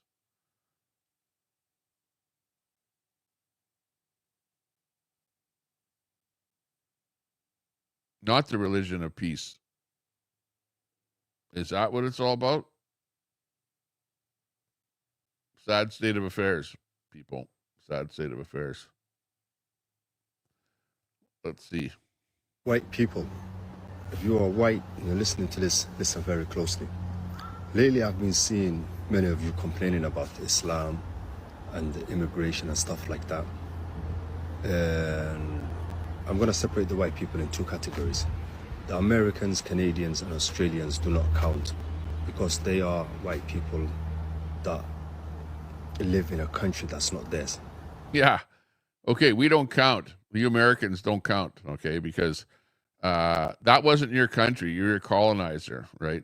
So it wasn't your country in the first place. But, you know, the Muslims are emigrating to all countries around the world because they want the entire world to be, as Mossad says there, Allah Akbar. And we're just sitting back here. Really? And you see, England is probably the worst case where they've really been taken over badly. And there are some areas of the UK or some areas of some cities that are under Sharia law, and even the police don't want to go in those areas because they fear for their lives. Right? You've seen it. You've seen it happen. And what you see happening in the UK, if it's something, and you see it happening over here, but on a lesser degree, all we can say is whatever happens in the UK, and if it does happen, then it'll eventually happen in Canada, the USA, Australia, right? It's only a matter of time before it happens. And it's pretty sad that it's happening. Unbelievable. Unfreaking believable. But, hey, welcome to the new reality. This is where we're living, 2025. Imagine what the world is going to be like, roll the clock forward by another 20 years or so. And you better buy yourself a prayer mat right now, okay? That's all I can say. And there's some Muslim out there watching going, you're right, Tommy. You're right, Tommy. Yeah, buy the prayer mat right now because you'll be bowing to the east in no time because we'll all be taken over. And it won't be by any kind of a war either. It'll just be by immigration. So call me a racist, okay? After watching that, then call me a racist, okay, for bringing that up, right? Am I a racist for bringing that up? Am I? Or am I just a guy going, you know what? Are you guys watching what's actually happening out there? Are you keeping track?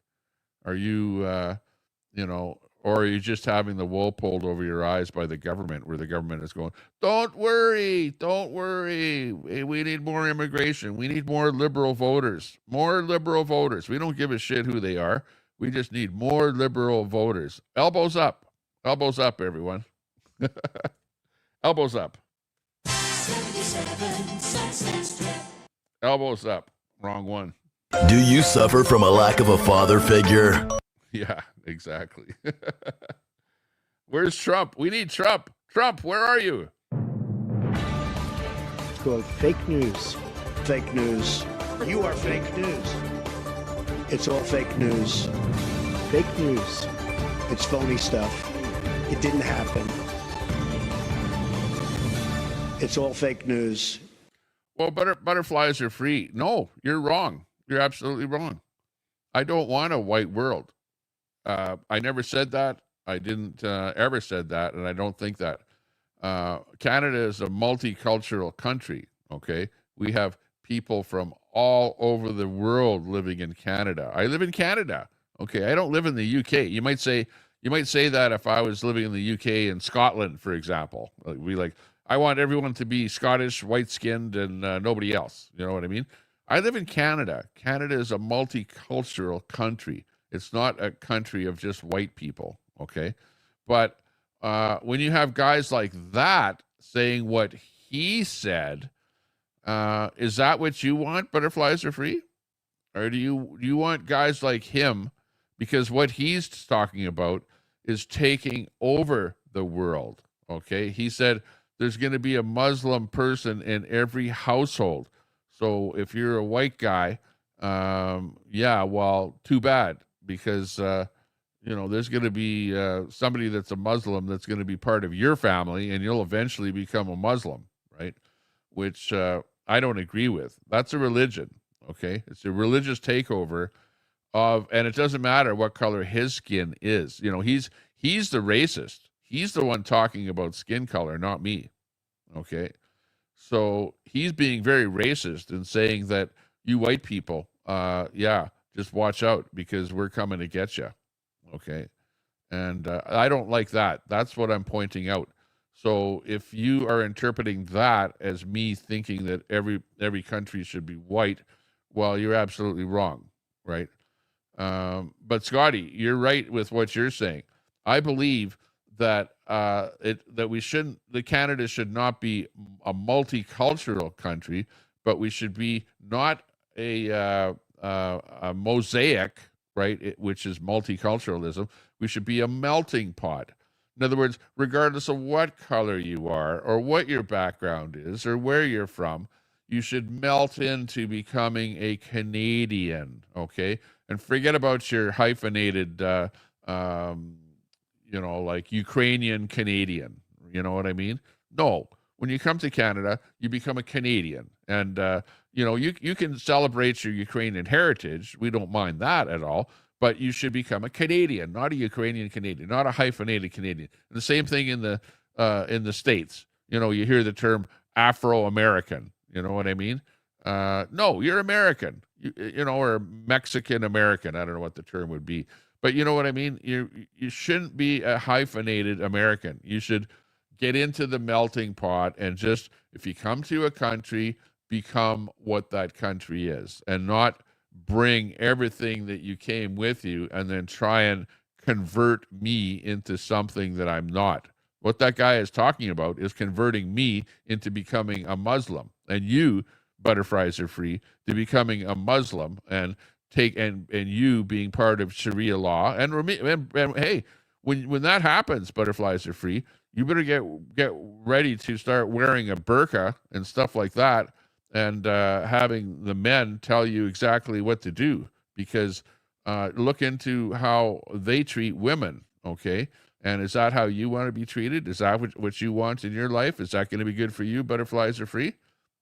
It has nothing to do with what I think of as being white or colored or anything else.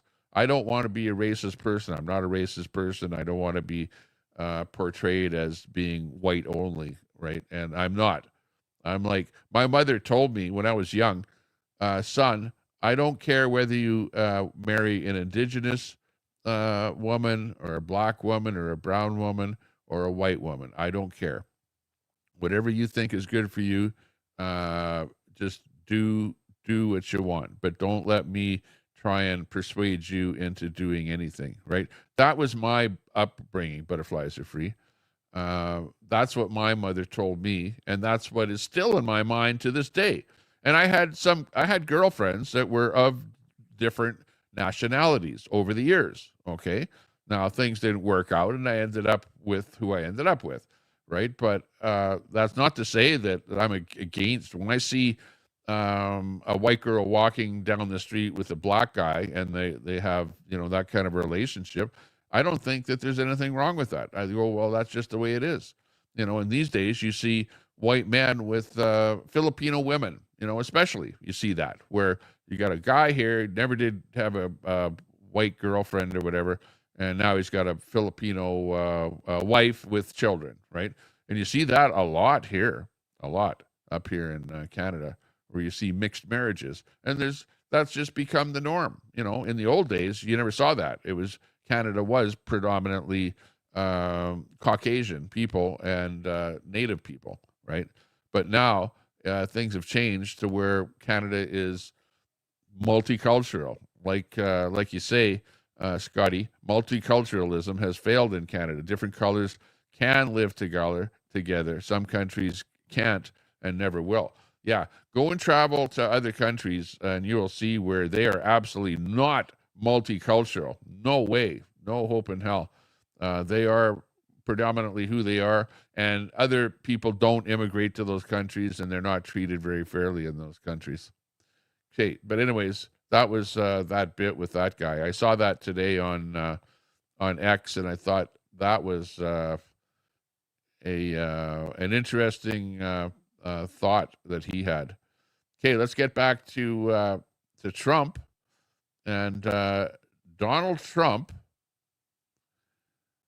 and Melania Trump were welcomed at Windsor Castle today. U.S. President Donald Trump and First Lady Melania arrived at Windsor Castle in royal carriages. That's who was in that carriage that we were showing you a little bit earlier there.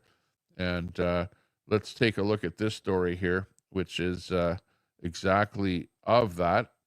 Here's a shot of Donald Trump with the British royals, and they received a ceremonial welcome. Let's play this bit here.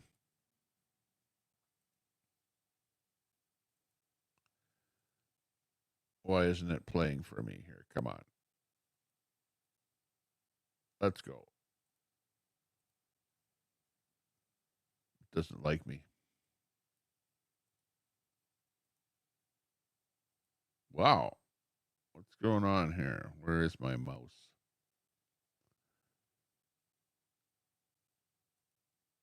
Well, it doesn't want to play, but I can zoom it through here. You can see Trump and the King of England. Maybe I have to refresh my page or something to get it here. But anyways, we'll put it through here. And they're walking around there,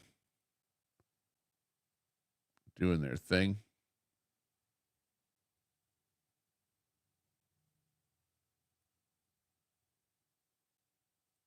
Looks like fun. The Royals with Donald Trump. There they go, walking into the building. And I'm wondering why this doesn't want to play. The pause button is not working. I think if I might have to refresh my screen here. I don't like that when stuff like that happens. But anyways, the big story is Trump was there with the Royals. Hang on here. Let me refresh that. I don't know if it will refresh onto that same bit.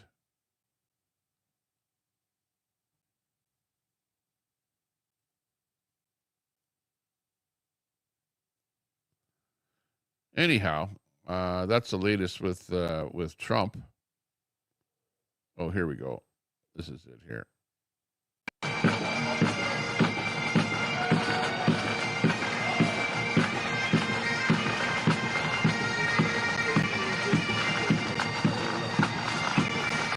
Oh, we'll probably get a music strike on that one here. But anyways, yeah, you can see that the whole thing was in full gala there in London, England.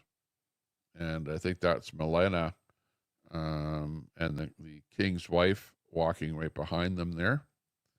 As they walk into the building there, there's a replay of it again there. And they're all having lots of fun over there in England. Like I say, I don't know exactly why they're over there. But Trump's visit to Britain goes off script. Donald Trump arrived in the UK, where he's set to be received with honors by King Charles. And not too sure on exactly why that is. But let me see. Donald Trump arrived there. London and Washington will also get a tech pact. That's why he's over there. Some kind of a tech pact on cooperation in artificial intelligence, quantum technologies, and nuclear energy, while major U.S. corporations have pledged $42 billion in investments in Britain. But the visit has already been marred by a scandal. Images of Trump with Jeffrey Epstein were projected onto the walls of Windsor Castle. So, yeah, there's that whole thing that's going on. Here you can see, here's some of the things that were projected onto the walls. So, yeah, Al Munson, some of the Epstein stuff is starting to spill out there over into this visit. Not too good. Police detained 4 people over the stunt. Meanwhile, Trump's opponents are preparing a mass protest in London today. So there you can see shots of Trump and Epstein and stuff that happened back in 1992. There's some video of the two of them there. So there was a stunt where this was projected onto the castle. So, oh my God, what's going on? So yeah, we're definitely digging deep into the Trump in the UK. And there you go. You get your bit there, Al Munson. That's for you. I put that up there just for you because you've been posting the Epstein stuff there. Oh my gosh. You just can't win sometimes, right? Can you, Donald Trump? It's a bad situation out there. What time is it? 1:43 Mountain Daylight Time here in Canada. Let's listen a bit. Let's go back to Canada here. This is Pierre Poilievre. Pierre Poilievre has a lot to say. He's been asked a devastatingly simple question. Why are Canadians starving in one of the richest countries on earth? He laid it out. Food prices, 70%. They're 70% higher than the Bank of Canada's target. 4 million food bank visits, a 400% increase. Those are breadline numbers, 400% increase. And then along came Francois Philippe Champagne, the finance minister, a man who looks like he's auditioning to be Macron's understudy. His answer? Well, we're spending less so we can invest more. Only in Ottawa do they call doubling the deficit a spending less. Okay, so things are pretty tough up here in Canada. It's not good. Things are getting worse. Tom Hodgson, the Natural Resources Minister, stood up, finally, an opportunity to address the desperate families who can't afford milk. What did he say? Not a word about food. Instead, he launched into a press release about LNG exporting terminal. He might as well have answered with the weather report. Oh, you can't feed your kids? Great news. We're shipping gas to Asia. Tone deaf doesn't even begin to cover it. Yeah, these politicians are more interested in stuff that's they're talking about happening, LNG exports and stuff like that. Meanwhile, people are starving. Then Gregor Robertson, the housing minister, piled on. He didn't talk about groceries either. He boasted about his shiny new $13 billion housing bureaucracy. Get this. They're going to spend $13 billion to have this little thing to build 4,000 houses. Anybody have a calculator out there? Okay, when you spend $13 billion to build 4,000 houses, how much is that per house? How much is that per house? Where's your calculator? Pull it out. We need somebody in the chat there. Divide $13 billion by 4,000 living units. And of course, their dog houses, their Carney type, what do you call them? I don't even know what the hell you call them, but there's some kind of housing. Yeah, it's $2.7 million per house is Scumdog, I think is what that comes out to. Or no, over $3 million per house it's going to cost them. I've divided up $13 billion to build 4,000 houses. It's like there's something wrong with that. You're talking about millions at Sundown did the math there. $3.5 million per house, which is unbelievable. So here's the picture. Pierre Poilievre asked about dinner tables, liberals talking about ribbon cuttings and fantasy budgets. This wasn't question period. It was a parody. If these are the answers, then no wonder Canadians are starving. Okay, so let's watch the story here. Listen to what Pierre had to say in the House of Commons on this whole bit here. Speaker, the Prime Minister promised that he would spend less, yet his deficit spending is 100% more than even Justin Trudeau. And what is the real human consequence of that? Food price inflation is rising 70% faster than the Bank of Canada's target. And today, the CEO of the major food bank network in Toronto says that there has been a 400% increase in food bank use there. Does the Prime Minister understand that his empty promises lead to empty stomachs? It's reassuring to hear the leader of the opposition that listened to the Prime Minister during the summer. I'm glad to see that he retained that we're going to spend less so we can invest more, Mr. Speaker, and investing more in Canadians. Like, for example, reducing the taxes for... This guy makes me laugh every time I hear him talk. He's French-Canadian, and he's got such a high-pitched voice there. I'm not trying to make fun of him as a person, but every time I hear him talk, it's just that my eyes roll. For 22 million Canadian, Mr. Speaker, like making sure that people who want a first-time home, buy a first-time home, will pay less in GST, Mr. Speaker. Making sure that we eliminate the consumer carbon tax, Mr. Speaker. I think the leaders should celebrate that this government is there for families across Canada to build a stronger and more... Oh, man. Yeah, let's get rid of the industrial carbon tax. Yeah, it was only because of Pierre. You guys saw me if you watched my show.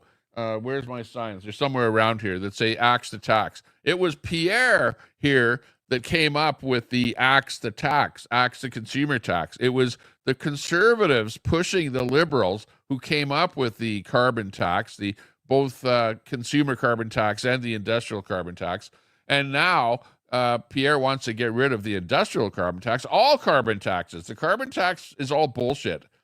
I'll play you a story here about this carbon taxing and net zero and all the rest of this stuff. It's all bullshit. All it does is cost people money, cost countries money, and it's like subsidizing to put up windmills and subsidizing to put up solar panels and stuff like that. If the things work so great and they were so great, you wouldn't need government having to use taxpayers' money to subsidize it. They would just build it, and it would just happen if they work so well.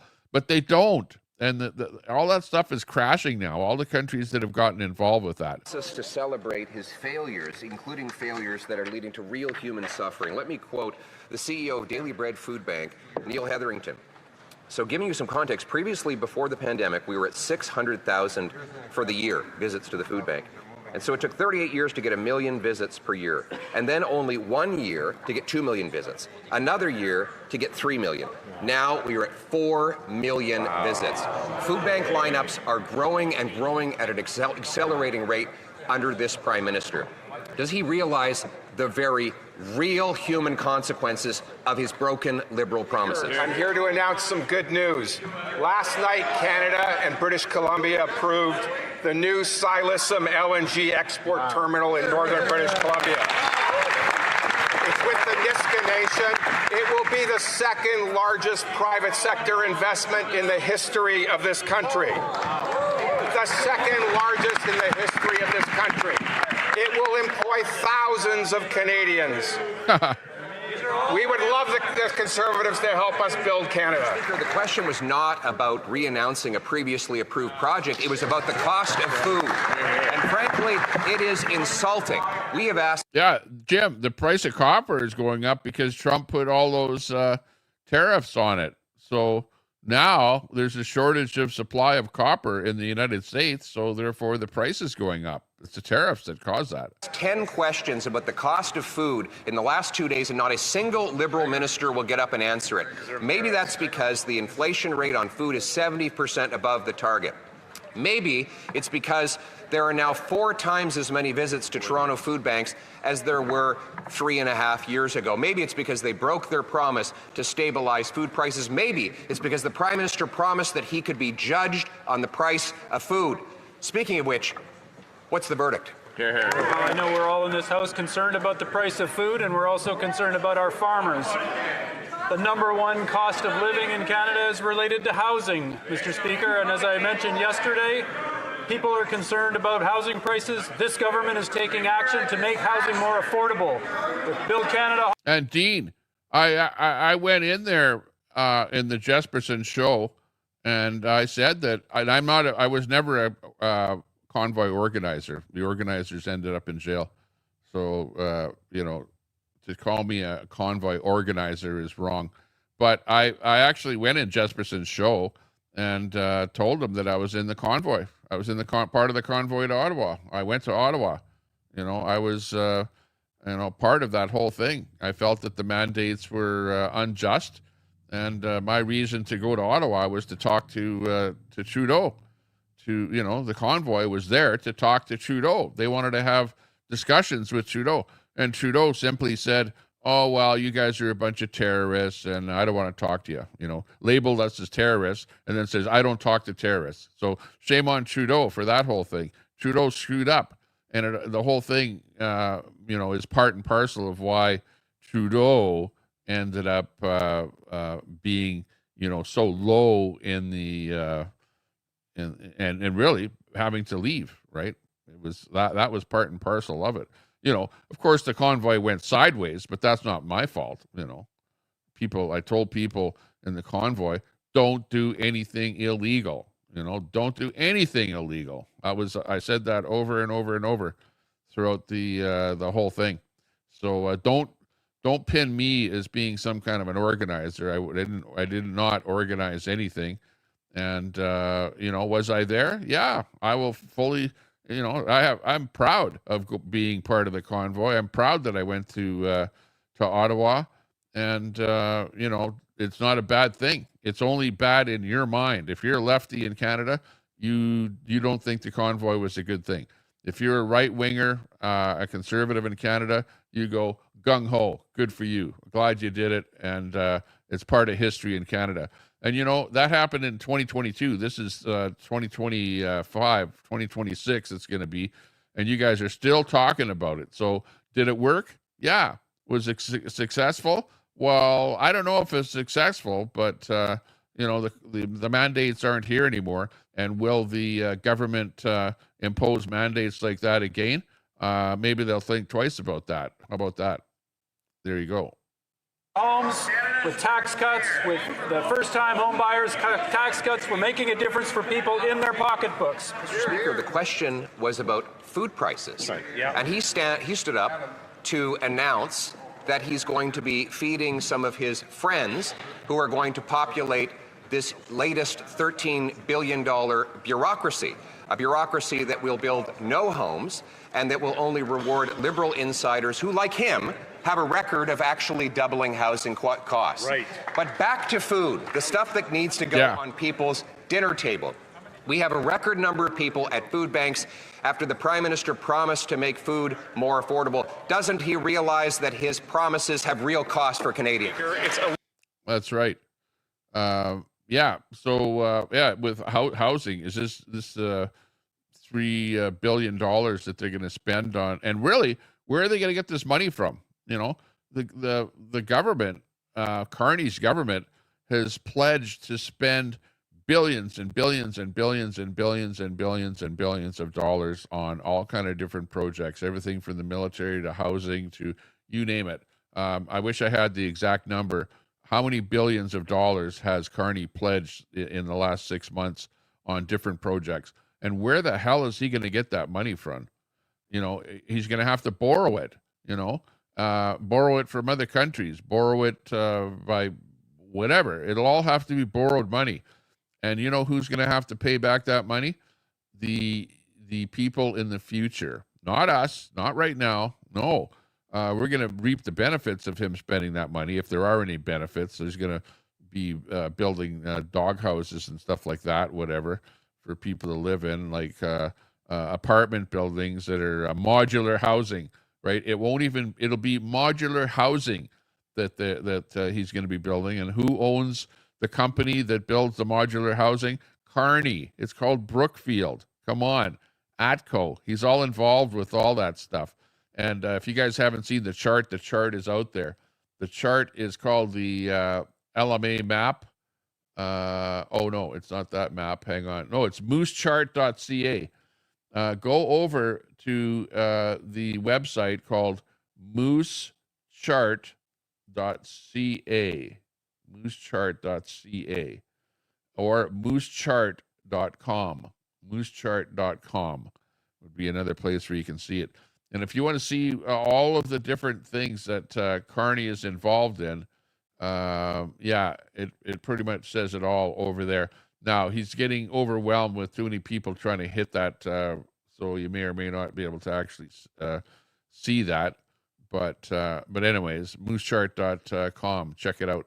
That's all of the different things that Carbon Carney is involved in, and most everything that he has announced will enrich himself via shares that Carney owns in those various corporations via Brookfield. Little rich coming from the guy who voted against the National School Food Program, Mr. Speaker. But I would like to say that Food Banks Canada does exceptional work, and they also make good recommendations for government. One, they suggest we build up Canada's social safety net. Two, they say we should solve the affordable housing crisis, and we should help lower income workers make ends meet. Mr. Speaker, all of those things are things that Conservative leader votes against time and time out in this House. Yeah, there you go. So that's the bit with that.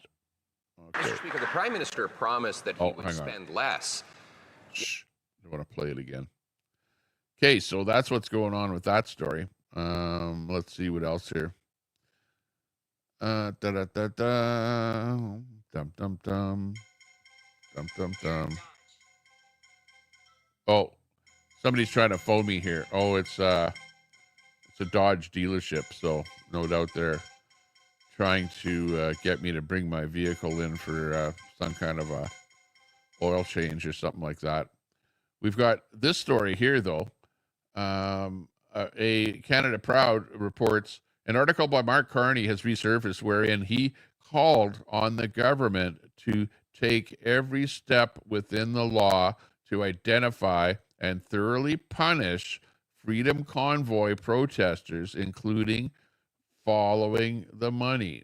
Okay, 1 week before Carney Freland began freezing bank accounts. So, the freezing of bank accounts business, Mark Carney was involved in. Even though he wasn't the Prime Minister of Canada, he was working behind the scenes to coach the government of Canada to do various things. And one of the things that he did was he called on the government to take every step within the law to identify and thoroughly punish Freedom Convoy protesters. So do I like Mark Carney?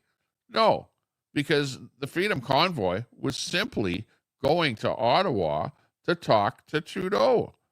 They did not want to do anything bad at all, right? And you know what? Trudeau refused to talk to the convoy. That's a story. There's nothing else to the story, you know, and the rest is history. They got there, and in my mind, I was like, well, I was there to drive there, go there, and to protest there, right? And then to leave, right? That's the only reason I was there. But there were a lot of other people that were in the convoy that wanted to stay, okay? And the people that wanted to stay ended up pissing off the government to the point that they eventually brought in the troops, whatever called it, national emergency, blah, blah, blah, and all the rest of it. Whereas what they could have really done is they could have just got a couple of tow trucks and then towed each vehicle away one by one, and or put tags on their windshield saying you're illegally parked, and then tow them away like they do in any city, right? It wasn't like it was such an overwhelmingly thing that they couldn't have dealt with it. They could have dealt with it like that, but instead they let everyone park there, and they decided to bring in the troops and the horses and the rest of it. And that's the rest of it is history. And for those of you that think that anything different than that happened, well, and some people went to jail for being the ultimate top of the tier organizers of the whole thing. I wasn't organized in the convoy at all. My role in the convoy was actually to go there for myself. I went there for myself, and I actually went there as my own personal self, going there along with the convoy. In fact, I even have a hat that says Convoy to Ottawa, okay?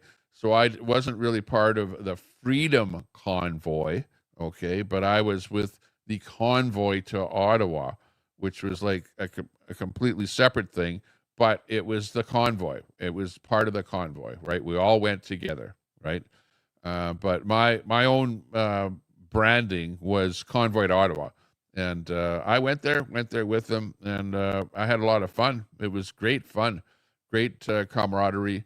There were literally hundreds of thousands of people that cheered the convoy on the sides of the road going to Ottawa. So it wasn't like there was nobody that appreciated it or that cheered us on. There were hundreds of thousands of people along the roads, okay? If you guys watched the footage, you would have seen it, and I saw it myself, and it was a big thing, a huge thing right across Canada. In fact, people knew about it from the States, from the UK, Australia, all over the place. And it was fun, and it was a good thing. It was good for Canada. It's just a shame that the government ended up taking some people that were the organizers and ended up using them as political prisoners, putting them in jail as political prisoners, and trying to out them so that nobody would ever do something like that again, okay? And really, all it was a protest. It was a protest. So the people that were leaders of the protest were really badly, to the point that there's one guy, James Botter, who has actually fled Canada and gone to the United States and applied for asylum in the United States. Now, he is actually the leader, okay? If you want to know if there's one guy that was the leader of the convoy, it was James Botter. He was the guy that, it was his brainstorm, his idea, and he was the if you want to point out one guy as being the one, who was the one guy that was behind the Freedom Convoy and the leader of the Freedom Convoy, it would be James Botter. And he is now fled to the United States because he was persecuted in Canada by the government. They put charges against him, and so far, instead of actually facing the music in Canada, he's fled down to the States. So that's the latest I know about what's happening there. So if you want to know, did the government win? Yes, the government won, because the government always wins. They always win on things like this, right? They go, well, what are we going to charge you with? Let's see. Mischief. Oh, you can end up 8 years in jail for something as simple as mischief in Canada. Do you know that? And that's what they're pushing for. So shame on the government. Shame on the government for doing what they did, But was it me that was the one telling people what to do and to sit there in their trucks for day after day after day? No, absolutely not. I was on social media telling people, hey, don't do anything illegal, you guys. Whatever you're doing out there, don't do anything illegal. That's all I ever said to anybody. And if you're sitting in your truck and it's illegal and you shouldn't be there and you should be moving along or whatever, well, then you should do that. But Yeah, you're right. Bite-sized BS. I'm being targeted, and it's not funny either. So, yeah, don't go there. That's not good. Being targeted by a lot of people, by the lefties on the internet. Because, look at almost every right-wing podcaster is being targeted by the lefties out there because there's so many lefties that don't like what you're saying, but yet they'll come and listen to you. You know what I mean? If you don't like what I'm saying, why do you come and listen? Why do you comment on what I'm doing? You know what I mean? Why do you do that? You do that because you want to see some harm come to somebody. You want to see somebody being taken out. You want to see the chat say some stuff that's so terrible that it maybe causes harm to a channel or something like that. I don't know what the situation is. But anyways, that's it on the convoy. That's all I have to say about the convoy here at this time. But I'm actually amazed that years after the event happened, people are still talking about it. And really, that's really what I think is the good part about the whole thing. You know, whether you like it or not, it's still in your mind. It's like in your mind. The convoy is in your mind, whether you like it or not. And you're going to refer back to it, and you're going to talk about it, and it's going to be relevant to you. And it's part of history now, right? And I'm glad to be part of that history. Absolutely. No doubt about it. Let's listen to this girl. This girl here is part of your side. If you're on the left, she's maybe a lefty. I don't know if she's a lefty or not, but she's not happy. This is a deranged leftist. She goes on a rant and she says Charlie Kirk was literally Mr. Evil, the racist, like you know who. Of course, she gives no actual example to support these defamatory accusations. So listen to the deranged lefties, okay? I don't think like the general public is like understanding like this guy was literally Mr. Evil, Nazi, like racist, like Hitler, like he is literally super villain level. Like above all, he was a father and a person. I don't give a fuck. Like he was literally the devil. He was the devil sent from hell. Like what are we talking about? Above all, he was a father. I don't care, you guys. I don't care that he was a father. Being a father doesn't absolve you from everything that you've ever done. Like what the fuck are we talking about? What are we talking about? Above all, he was a good man. No, he wasn't. He was the definition of an evil motherfucker. Like, yes, I'm glad he's dead. Oh no, lock me up. Arrest me. Like, he is the devil. And what are you? That way. What are you? Are you any better? Are you any better? All you are is a name caller, where you're calling him evil, Mr. Evil, a Nazi, a racist, like Hitler, like unbelievable. Like, come on. Like, those are the terms that the left have embraced and call everyone, anybody. You use those terms to anybody. You could be Joe Blow standing on a line with a bunch of lefties on the other side with the police in between you. And like, what are they calling everybody on the other side? Like, those are the terms right there in a nutshell. Nuttier than hell. This girl is like the epitome of the left right there in a nutshell. In a nutshell. I don't think like the general public is like understanding like this guy was literally Mr. Evil, Nazi, like racist, like Hitler, like he is literally super villain level. Like, where do these people get these terms from? Who is teaching them this? Where is this coming from? Oh, it's coming from shows like The View, right? It's coming from the podcasters that they listen to.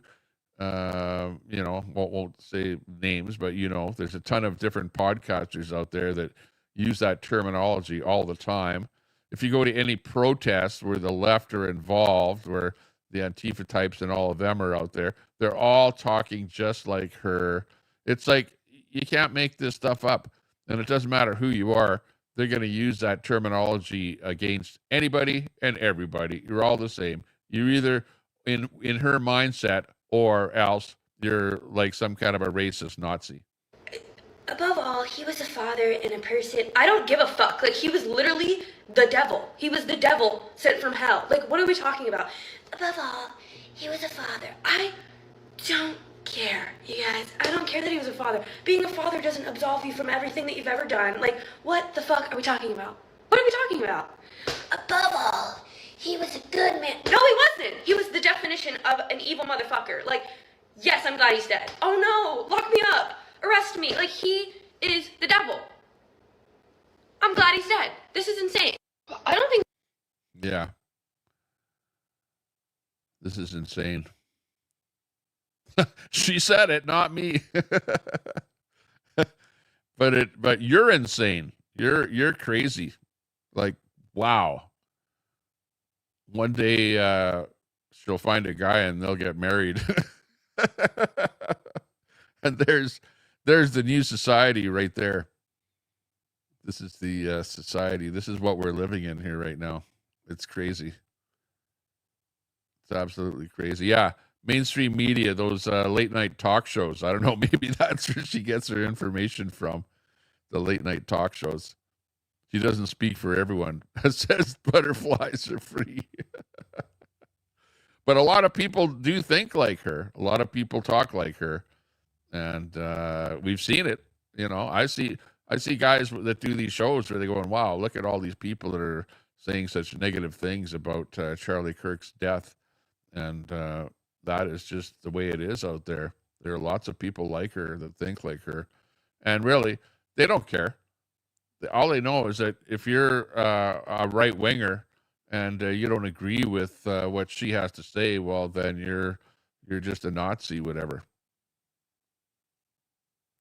You know, and that's, where does she get her info from? Where do she's young. She's very young. Where does she get her info from? You know, I've heard those terms for the last 20 years, right? Those same terms for the last 20 years here, and especially more so in the last 10 years, right? That's what's being pushed on them, and they're believing it, right? And that's what they're all saying. You know, like you say, butterflies, maybe not everybody thinks like that, but shame on your side, shame on the leftist side for having thoughts like that and for brandishing those terms. And it's not just anyone, it's everyone. You know what? Have I been called Hitler by the left?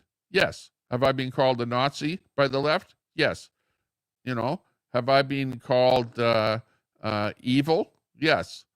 Have I been called a racist? Yes. Have I been called a misogynist? Yes. You know, like, what else is there? Like you guys, you just use those terms so indiscriminately against anybody out there for anything that they say, just because you don't like what they say, you know? And I don't intentionally try and say things that you don't like at all. I'm like pretty mainstream. I'm pretty middle of the road. I try and get along with people on the left. I try and get along with people on the right. I'm not, you know, am I an extremist? I don't think I'm an extremist at all. I'm like trying to be like the fence sitter that is trying to understand what people are saying, where they're coming from, and to be, you know, non-judgmental at the end of the day. I don't want to have somebody put a bullet through my back because of the way I talk about things. You know, hey, I don't, like I said, I don't care what you do in your bedroom. That's up to you. You know, do what you want. Do what you want.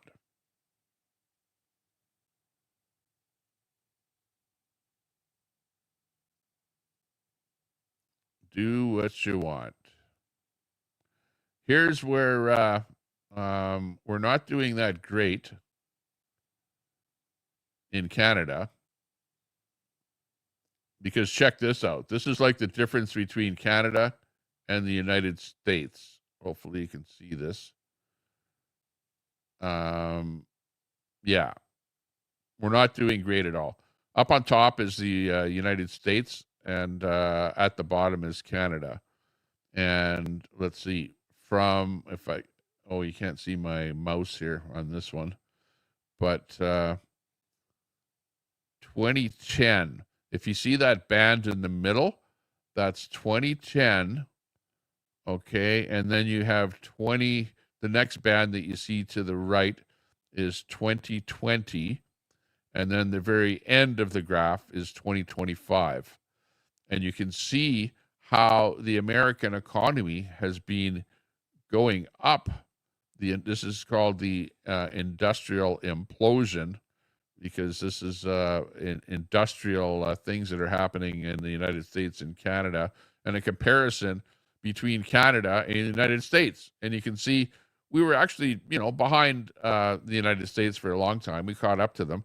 But since Trudeau got into government in 2010, you can see how things have gone absolutely downhill in Canada. And this chart just proves it. And in fact, at the very end there, you can see Carney's reign. Do you see Carney? When Carney got in there? Just look at in the overlay of the chat there, you can see how we have just dropped right down there since Carney has got in. So is Carney good for Canada? Absolutely not. All he's doing is spending money, spend, borrow, and our economy has gone to hell in a handbag. So it's a shithole here, and it's getting worse. Honestly, we're not happy with what's going on. This is kind of an interesting one. This is at a train station in, where is this? This is in the UK. Oh, Norway. Train station in Norway. This is a Muslim woman who, I believe Muslim, whatever. Take a look here. What do you think? She became very angry when her train was delayed. So she started shouting Islamic prayers and went on the tracks. What do you think of this kind of behavior? This is a little bit wonky, to say the least. Check it out.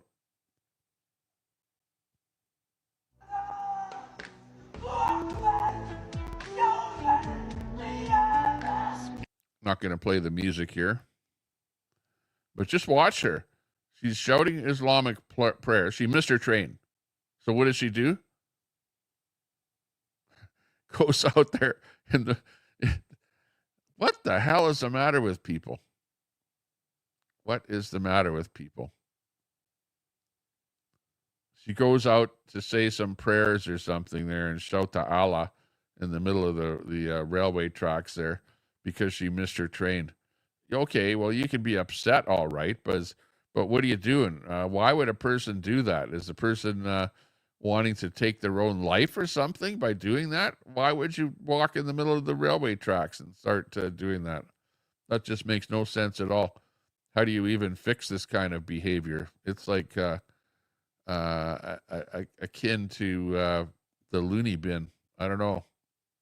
I don't know what's the matter with people, but that's what society has become, apparently.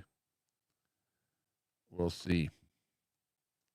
What else happened? Oh, this is an interesting one. This is the wind power. Wind power. We've got wind power in, you won't be stop supplying power to the rest of the country. Look up line loss, okay? So what's happening is the government of Canada is going to be giving a bunch of money to Nova Scotia to build windmills, right? We all know that, I don't know if they figure this out, though, but when you put windmills anywhere close to the ocean to where there's lots of salt and stuff like that, they don't do all that well. They corrode really quickly, and they don't last very long.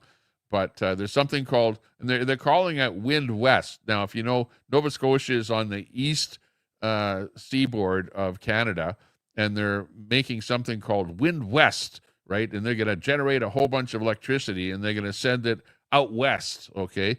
But apparently they don't know anything about line loss, and I don't know how far they're going to be sending that electricity, but it certainly is not going to be making it to Alberta. I know that much for sure. But let's watch this bit here and see. Premier Houston, what's your reaction to the PM throwing his weight behind the Wind West project you have been championing?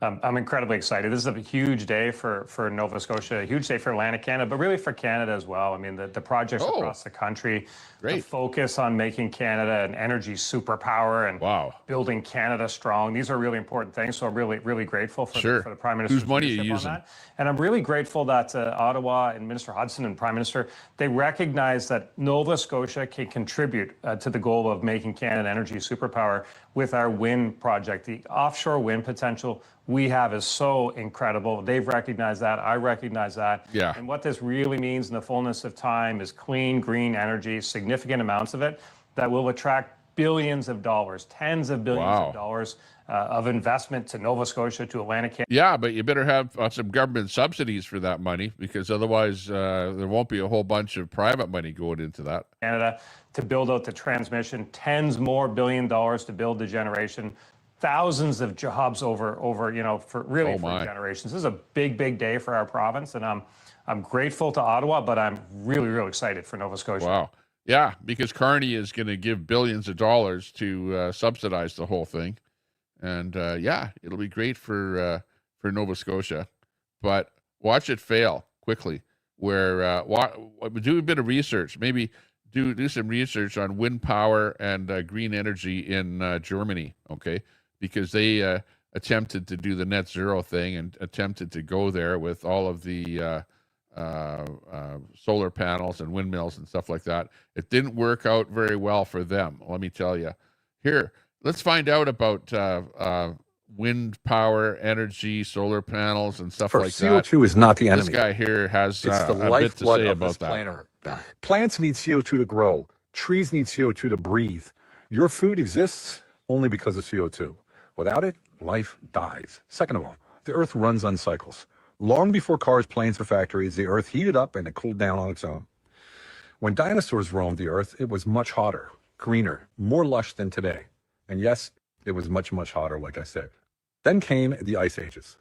Glaciers formed, glaciers melted, seas rose. And there were no humans to blame. It's nature, it's the cycle. Third, the scare stories never come true. For 50 years, they've said we've only got 12 years to live. And guess what? We're still here. The only thing that changed is the slogan. Global cooling, acid rain, ozone hole, global warming, climate change. Every decade, a new slogan. How long are you going to keep buying it? Yeah, I've seen it, right? Because I'm a little bit older. What he's talking about is the truth. Like, it was like, oh, the Earth is cooling, acid rain, exactly what he's talking about. You only have 12 years to live. We have to change the climate. We have to do this. We have to do that. We have to spend money. We have to tax. We have to carbon tax. We have to, or else we're all going to die. Look out. Greta came to Edmonton here. Greta, oh no, the sky is falling. The sky is falling. All the kids got out of school and went to see Greta so that they could be told that they shouldn't be using any kind of energy, or everyone should be using a windmill.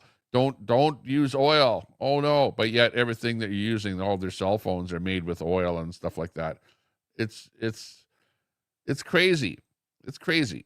And really, we're in a situation now where we've got Carbon Carney, who is really doubling down on this, extracting as much money as he can for net zero projects and for carbon credits, and enriching companies that he's being involved in with setting up. They're all getting rich, and everyone is paying more for everything. Fourth, the green energy scam. Wind turbines? Well, they lose money. They always have. All propped up with government subsidies. In Scotland, some are even hooked up to diesel generators. Electric car chargers? Same thing. Most of them have a diesel generator in the back charging your green car. Carbon credits? Well, that's just paperwork. Germany buys credits from Congo as if you can fly clean African air into Europe. It's not science. It's a cash grab. Real simple. Fifth, carbon taxes. You fly on a plane? Tax. You drive too far? Tax. You heat your home? Tax. They scare you with doom, then tax you for breathing. And finally, the biggest proof of all. If the world were really ending, if the seas were truly rising, if coastlines were about to sink, then answer this. Why are we still buying? Why are we still building? Why are banks, builders, and billionaires doubling down on the coastlines? They don't act like the world's ending. Why? Because they know it isn't. That's the scam. They terrify you with fear, then get rich off your compliance. The earth warms and the earth cools. It always has and it always will. The only thing that's man-made here is the profit mob. There you go. Well said, my man. Well said. Well said. He sums it up just like that in like 1 minute. And the rest of you are like, no. Stop it. We need to spend more on carbon tax. Great. Good job, Carney. Yeah, give us more taxes. Jack up the tax on the gas. Make it so that you can't use those vehicles. We all need to use these electric vehicles that, of course, you're using carbon to actually create those vehicles. A ton of carbon to create those electric vehicles. Sure, it might be fun for a guy that has lots of money to buy an electric vehicle and drive it around. But yeah, it's like exactly, CJ. I love flushing money down the toilet. Yeah, exactly. We all love paying more taxes for everything, and I like that bit. That was one of the best things that I've seen in a long time, because he's not lying. None of what he said was a lie. It was all the truth. Okay, so don't come on here and call us a bunch of liars and stuff like that, because not so. Didn't happen. It's all the truth. There you go. Here's this girl here on the Charlie bit here. Let's see what she has to say about Charlie.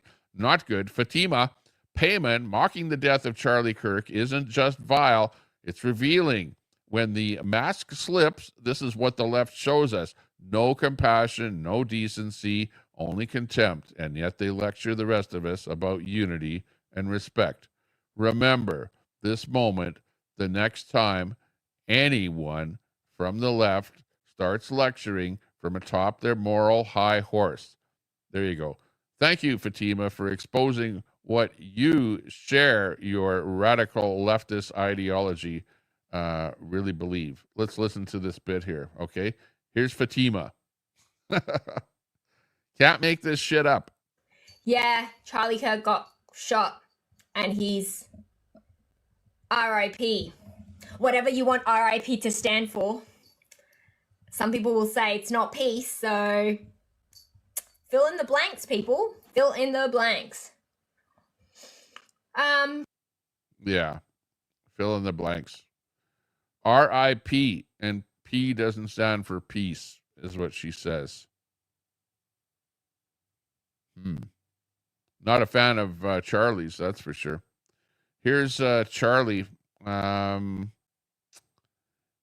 debating a trans man, unedited. Charlie was killed by a man dating and living with a man dating another man in transition. So to the microphone. Here's Charlie. Give them the respect that the left does not always give you. Let's not squawk or interrupt. Please give this individual the opportunity to speak, okay? I have seen your disagreements of trans women, but I don't see any of you talk about trans men. Why is that? That's a good question. Well, because they're actually two distinct psychological profiles. So trans women, which are fake women, largely are men with something called autogynephilia. Do you know what autogynephilia is? Of course I do. Okay, can you tell the audience what it is? No. You have a talking point. You define the terms that you bring up. Well, no, just tell me what autogynephilia is. You brought the term up. You should define it. Okay, I don't think you know what it is, but I'm going to offer you some grace. Of course I know what it is. It's about a fetish of changing your own body. No, it's actually not what it is, but that's not what it is. Autogynephilia is the fetish of a man that gets sexual pleasure of dressing up as a woman. So you're halfway there, okay? So it is a man that basically says that I get off of dressing like a woman. That is a psychologically different, distinct profile than what a trans man is, where a woman who thinks they are a man. 75% of people that are transgender under the age of 18 are women who think they are men.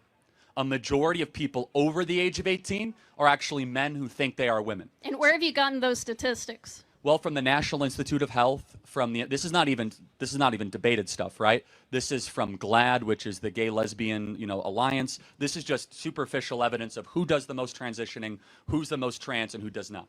And so as we look at older men tend to be 20, 25, 30, they tend to transition to think they are women, largely because they get off wearing dresses, wearing high heels. We used to call those people cross-dressers, not trans. Instead, we have created an entirely new identity in our country for those individuals. So does that answer your question? I talk about both, but the problem with a trans man, which is a fake man or a woman who thinks that they are a man, is largely puberty anxiety or underlying other social contagions that a young woman is finding at age 13, 14, 15, and they're almost always on the autism spectrum. And what's wrong with people having autism? Nothing. In fact, autism is a problem. 1 in 28 kids in our country have autism. It's a major problem. Why so many kids have autism, we do not know. I hope Bobby Kennedy's able to answer that question. Autistic people have always existed. The technology to recognize they are there has come up more. It does I'm not insulting autism at all. I'm making a scientific fact that there's almost a 1-to-1 correlation, like a 95 to 1, 0.95 to 1 correlation of having some sort of neurodivergence issue and also having a transgender gender dysphoria issue. Correlation is not causation. Well, actually, in this case, I'm not even saying it's correlation. It's called a secondary condition or a leading condition. So, for example, if you are overweight, you're much more likely to have type 2 diabetes. That's a secondary or a leading condition. That doesn't mean that every single person that is overweight gets type 2 diabetes, but it is an associative type condition, right? It's also like saying people that have lupus have autoimmune issues. They just happen to be coupled together, right? So they're... Wow, this is a pretty long bit. This is about 1/4 of the way through this bit here. Now, if you listen to Mr. Kirk, he is really knowledgeable. You know, tell me that he doesn't know what he's talking about. He absolutely knows what he's talking about. He's like an encyclopedia, right? And why is it that the people like the person on the right of the screen here don't understand that he's just plain spouting off facts? Those are all facts. It's all, data, and if you don't like it, well, then you don't like the facts, and you're just thinking that he's like a negative towards whatever you're doing or saying, and that's not right. He's not saying that it's bad or that you're wrong or that anything that would cause you to pick up a weapon and do something to him. Like, it's really sad that this happened. And really, this is what I saw of Charlie before this whole thing happened, was I saw some bits like this and I going, holy shit, this stuff is like way over my head, like way over it. Like, I'm not into it like this. This is like getting into the, all the nitty gritty stuff of a transvestite that nobody really needs to know, right? But he's truthful and honest, and they're all facts. It's unbelievable. And but yet, at the end of the day, he's the bad guy. Therefore, when you look at transgenderism, we look at the data, almost every person that is suffering from gender dysphoria under the age of 18 has a neurodivergent disorder, autism, and or serious clinical bipolar schizophrenia, depression, or general anxiety disorder. Do you want to know how those are solved? How those are treated? Well, so... Gender-affirming care and being accepted by the people around them. So let's That is clinically how gender dysphoria is treated, and transgender people who receive their care are better people and mentally improve because they're receiving the care they need. Notice that he's listening to the person. He's not interrupting. He's not letting other people interrupt, and he's being very respectful. Make eye contact with me, please, like a man. Wow. People who... Wait, so you acknowledge that I'm a man? I thought that you were like this trans activist. I am a man, and you are a man, and Well, you'll look me in the eye like a man. I'm not sure what you are, but okay.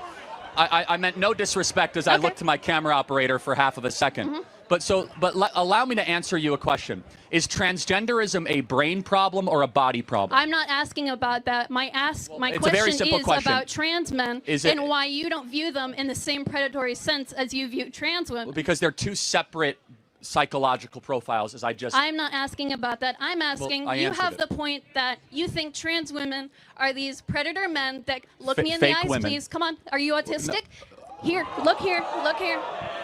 I can look anywhere I please. Calm down a little bit, okay? And so are you a trans woman or a trans man? I am a man. Okay, I don't know what that means. So do you know what a man is? So, you know what a well, woman is. You're, you don't know you're what looking a man at a man. I'm not here to be like overly curious. What are your chromosomes?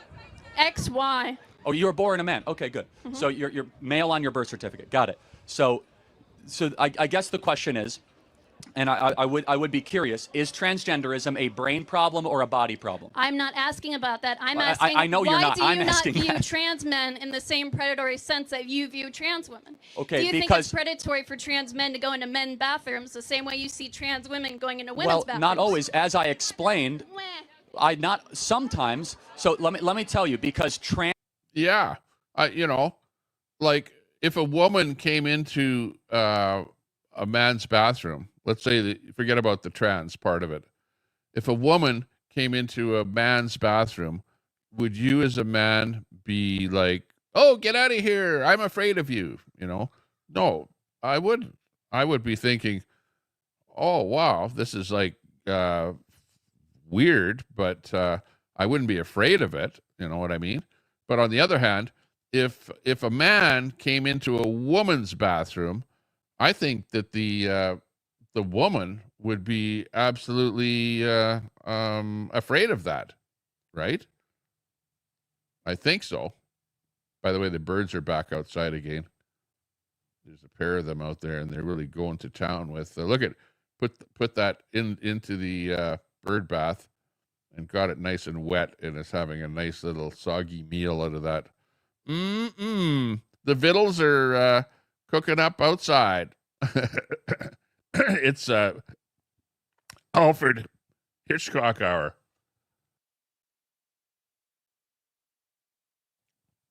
The Alfred Hitchcock hour here at the Tommy Temper Show. Okay, let's get back to the program here. The birds are flying away there. But anyways, I thought I'd show that to you because they're going hard. But yeah, so if a man went into a women's bathroom, I think this is what they're getting at here with this whole topic. And therefore, if a man who puts a dress on and then goes, you know, or is transitioning into being a female and goes into a woman's bathroom, or goes into a even worse, forget about a bathroom, it's a change room, because in Edmonton here we have a problem with trans people going into the women's change room at a swimming pool, and the women being upset about that. They are absolutely upset about that, and it's not just me that is upset about that. Okay, sounds good. You're we see that like Tommy in there. Good to see you in there. You're in the bee rake right now. Sounds good. Looks like a rake to me.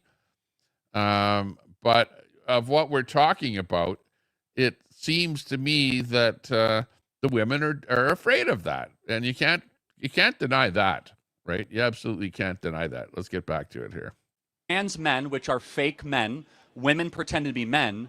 Typically, biologically, women do not get off the same way of viewing naked men or naked women. Do you know what a gay man is? The amount of gay trans men are incredibly horny for men, and they like themselves. I got that. But what we're talking about is trans men. Yeah, trans men can have the same mental issue that you think trans women do. Trans men are XX chromosomes. We agree?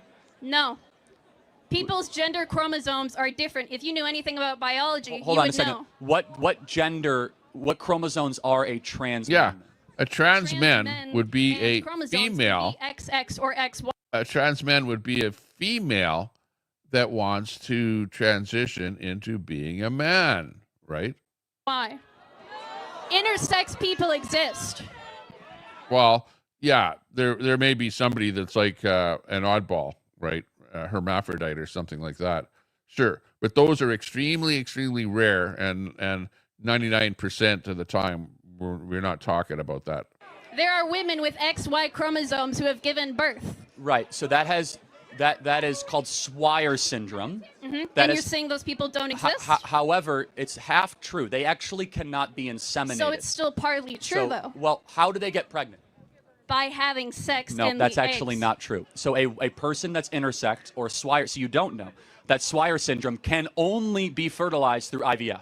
And they still get pregnant, correct? So yes, they can fertilize. They can fertilize a human being. You're correct. And that's what pregnancy is. It's happened about 20 times in a highly controlled scientific environment, which is such an unusual outlier. I'll grant you that. But the rule of which we are talking about is an XX chromosome who pretends to be a man. Of course, both sides can have predatory impulses, but the data of which I follow is that men who think they are women largely quote-unquote transition because of a sexual fetish, autogynephilia, not because of some identity issue. I'm not asking about that. I'm asking about trans men and why they are not seen as predatory as the same way trans women are. It's easy because they're not men, they're women. Women are not seen as being as predatory because guys aren't afraid of women coming into the change room, right? If I was in a change room myself and some person showed up and they take their clothes off and they appear to be a woman, am I going to get upset about that? Of course not. I'm not. No man would. You'd look at it and go, wow, that's pretty unusual. That looks like a woman in the men's change room, but is it going to scare me? Am I going to be thinking that person is predatory, that I'm going to be taken advantage of by that person? Probably not. But on the other hand, if you're in the ladies' change room with a bunch of ladies and then somebody shows up, takes their dress off, and they've got a nutsack hanging there, and, you might go berserk and go, holy shit, like, I want to get out of here quick. This person might take advantage of me. Like, women are way more afraid of men or men trying to be a woman in their change room. Like, what is this about? This is not even why even talk about this? This is a non-issue. Well, largely because if a trans man walks into a locker room, men are different than women, and they wouldn't feel necessarily as threatened by a trans man. They would think it's weird, and they'd like, get out of here. But exactly. A young lady, a 16-year-old, like it's happening in Wisconsin right now, who has to forcibly undress next to a 16-year-old naked man while he masturbates to them.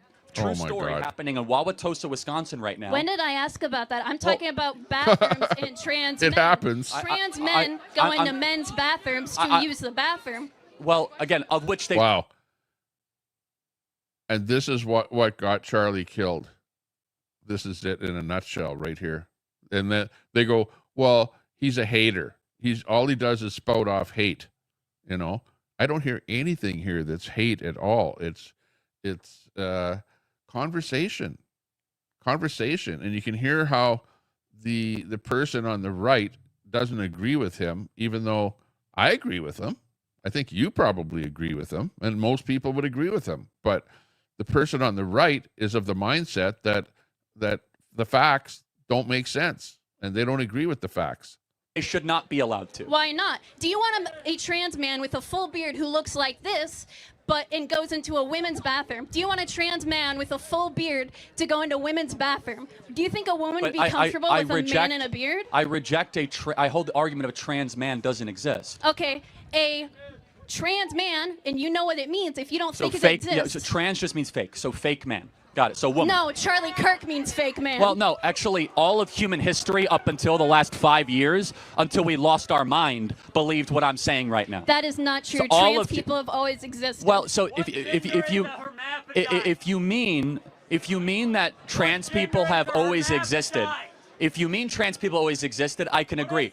Mentally ill people have always existed. You've always existed too, yeah. What?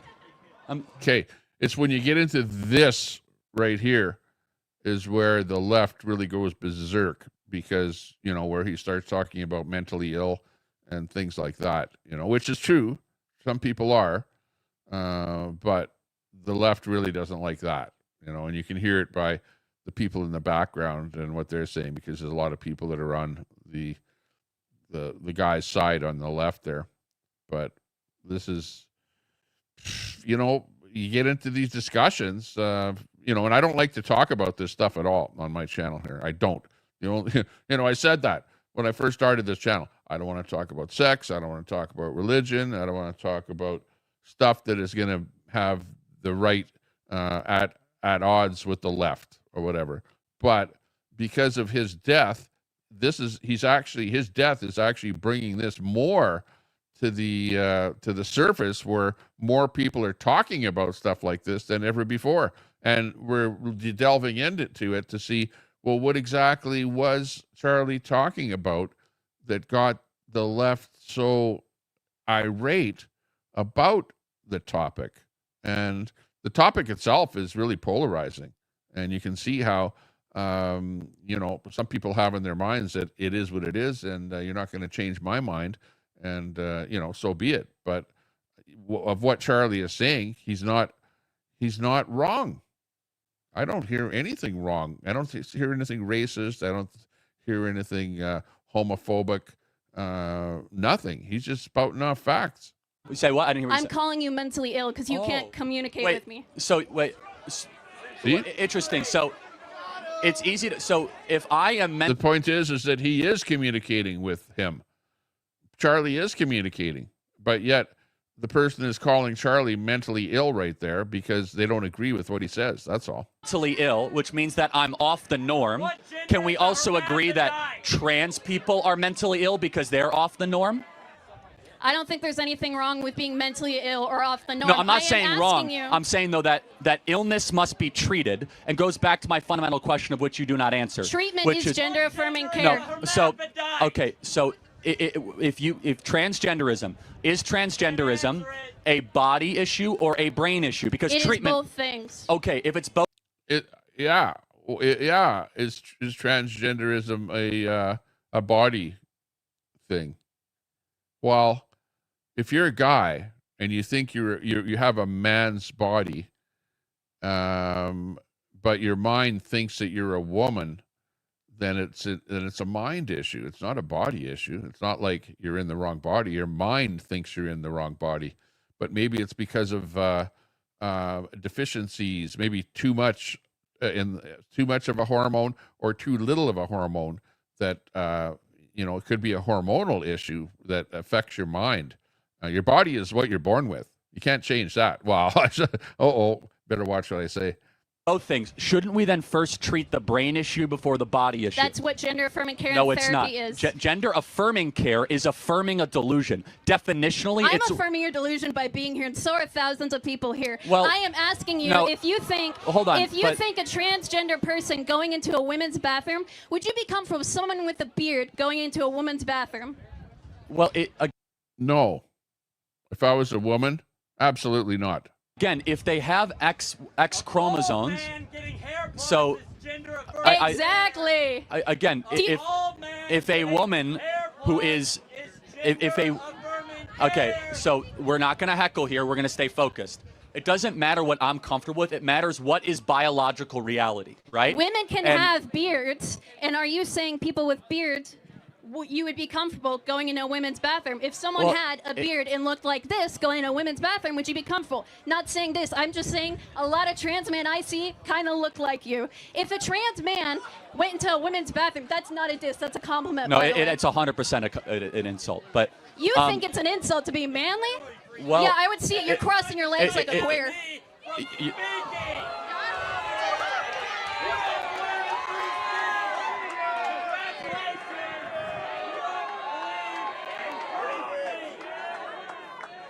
Hey, don't diss my boy over here. Do you know how to make eye contact? Yeah, I do, and I can also look at the audience because I'm mature enough not to have to stare you at all the time because I'm not a psychopath, okay? So, also, I could see that you're a struggling individual. So let me ask you, are you trans? You don't need to know that. Well, because you said your chromosomes were something, which is fine, but why is this issue so passionate for you? Because they're human rights, and I see a big discrepancy. You talk about trans women so much. None of the right talks about trans men, and I want to know why. Well, I do talk about it, actually. In fact, I don't think there's anything such as trans women or trans men, but the biggest issue that comes to women who think they are men are teenage girls that are being become victimized. adults, don't you think they should be able to make choices about their bodies? Well, yes, that is a separate issue. That's not the main thrust of my advocacy. My main thrust, first and foremost, is outlawing gender-affirming care for minors, and that does because not it's happen. going the after only gender-affirming care that happens is puberty blockers, and puberty blockers are used by cis children for pubescent periods. Okay, so let me just add. So in the United Kingdom, are puberty blockers legal? No, because they're a bunch of TERFs. Well, they might be. I believe they are. So but I'm asking about they America, have been banned. We live in America. They've also been banned in Sweden. And so are we in Sweden right now? We're in America. Well, I understand, and we are looking to these other countries, and they are starting to moderate their positions. And so I believe that the best treatment protocol for students, or for young people, I should say, is not to butcher their bodies or to give them, or it's not to butcher their bodies, is to give them the counseling they need, such as watchful waiting. It worked up until the mid-2010s, and now we are needlessly chopping off the body parts. That does not happen. Bottom Yes, surgery it and top does. surgery does not So happen for 18-year-olds. it happens in California, it happens in Washington, happens in Lurie's Children's That does Hospital, not Illinois, happen. happens at Mayo Clinic, it happens in Boston's Children's Hospital. You are wrong. We have documented evidence of thousands of kids, such as Chloe Colt and others, that have had their breasts forcibly and surgically removed 16-year-old girls get before boob the jobs, age. but the moment they want to get rid of them, Hold on. it's suddenly different because they're trans. Before the age of 18. But you just said it's not happening, so you have to acknowledge that it is happening. In okay? very small cases, which Hold is on. very hard to But get a hold you of. just said it's not happening. It is happening, though. And so I do have to ask a question, though. What is a woman? I did not ask about that. I'm not a woman. I don't care. I wouldn't know. I'm asking you about I got trans it. But men. what is a woman? This is your Okay, gotcha point. better question. You are What is a moving man? the flag post. What is a man? Because that's what you're talking about this whole time. You said that. I am asking on No, why hold you on. don't talk about Hold on, trans time men. out. You're I'm gonna- moving the goalposts. You use your Well, little gotcha thing because you think you're cool. Saying what is a man is a gotcha? Yeah, because I'm not talking about that. I'm No, asking. you actually came up saying that I'm not a man. I might be queer because my feet are like this. Which, by the way, is very comfortable. Why do you So- have such ladylike so- fingers? Do you need to eat? Have you had a burger? Are you okay?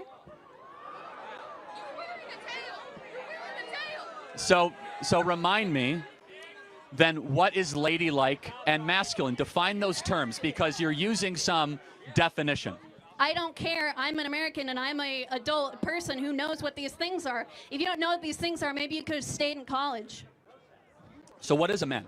I'm not answering that question. We both know what it is, and I am telling Well, you apparently and you asking don't. you Just about why do you don't me a think favor. trans men are as predatory as trans women are. I Why do think you they have this can. idea? They can be, but generally, predators are male on female problems, not female on male problems. Generally, That does happen, though. So are you it saying? does. That's why I said the word generally. Did you hear that word? Generally, predator. Yeah, I would agree. Whether they're transgender or not, generally, the men are more predatory on women as opposed. In fact, anywhere in society, where do you see where you've got a whole bunch of people where the women are taking advantage of the men? You know, like I don't know any time in my life where I've been walking down the street and some woman has grabbed me and tried to take advantage of me. It just doesn't happen. Well, maybe it does happen. Male on Generally, it doesn't happen. female issues, not female on male issues. I still don't understand why you don't talk about trans men in men's bathrooms and why you think trans men. I think I've done this thoroughly. Okay. Thank you for your time. One last chance. What is a man? One last chance. Why don't you debate Hassan again? You can only debate college students because you can't talk to people of your it's own interesting you say that. age. I just sat down with the governor of the largest state in the country, Gavin Newsom. I did pretty well. So I also just sat down with a PhD professor. I also sat down with people that are master debaters. I've debated Sam Cedar. I've debated Hassan Piker. Yeah, I've and you debated lost that Vaush. debate. I've debated the top people on the left and also on the right. So it's not true. I will dialogue with anybody. Yeah. He just mentioned a couple of lefties there that are pretty despicable. Anytime. Thank you for your time, and I hope you find out what a man is. I already am a man. You sit like a queer. You sit like a queer. He has his legs folded. Lots of rage, no wisdom. Wow. So there in a nutshell is a typical Kirk setting where he talks to a student and you see what they're talking about. And that in a nutshell is exactly what got him, whatever, removed from this planet. I don't think he said anything that was wrong. He wasn't disrespectful. He was very knowledgeable, lots of facts. And did he win the debate? Yeah, well, of course. He pretty much always wins the debate because, or is it because he's talking to students and the students don't know any better or they're easily taken advantage of? No, I think you have a lot of students that just don't know the facts. And when the facts are represented to them, they're just really objectionable to it. So it's kind of not a good situation. But, that's typical right there. And you'll see that. And his recordings are all over the internet. Or go to his Turning Point channel, and you can see and go and watch them. And you'll see where he's just a respectful guy. And but the problem is that the topic that he kind of, I guess you could say, concentrated on was a topic that is a real hot point, a real point that is in contention with a lot of people. And they obviously felt that he was against them. And I don't think that he was against transsexuals, transvestites, whatever. He's just pointing out the facts. That's all. And if they didn't like it, well, I guess it's sad on them. And that's exactly what happened.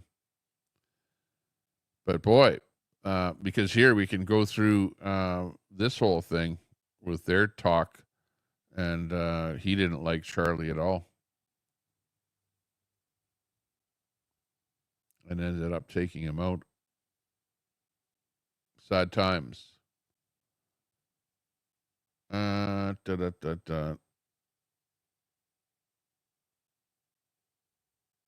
Here, let's see what Pawn Stars actor Corey Harrison tears into leftist, or tears rather, into leftist media outlets like CNN and MSNBC, blaming them for the rhetoric that took Charlie Cook's life, saying, "You ever notice how it's only one-sided?" I think we noticed that. MSNBC, CNN, except for Fox Network is maybe a little bit more right-wing, but they're definitely one-sided in my mind. I see it. I saw it right away. Same thing here in Canada. CBC, CTV, Global, City TV. They're all really, really left-wing, and they're all they've got the unions are involved with them as well, which it seems like the unions in Canada are all left-wing. And let's see what he has to say about this situation. This is Pawn Stars actor Corey Harrison.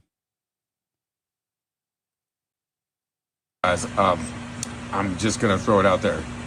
I never thought I'd agree with Democrats, man. Thoughts and prayers aren't enough this time. There needs to be action. I'm done with this. This is ridiculous. You guys ever notice it's one side? It's one side every single time. Do you know what happens when you sit there, CNN, MSNBC, when you sit there and you demonize somebody, you call them a Nazi? Nazis are supposed to be evil. You're literally telling the entire country, that every one of your viewers, everybody that watches you online, that this man, it's okay to kill Nazis, right? You don't like the way he thinks. Who's the Nazi?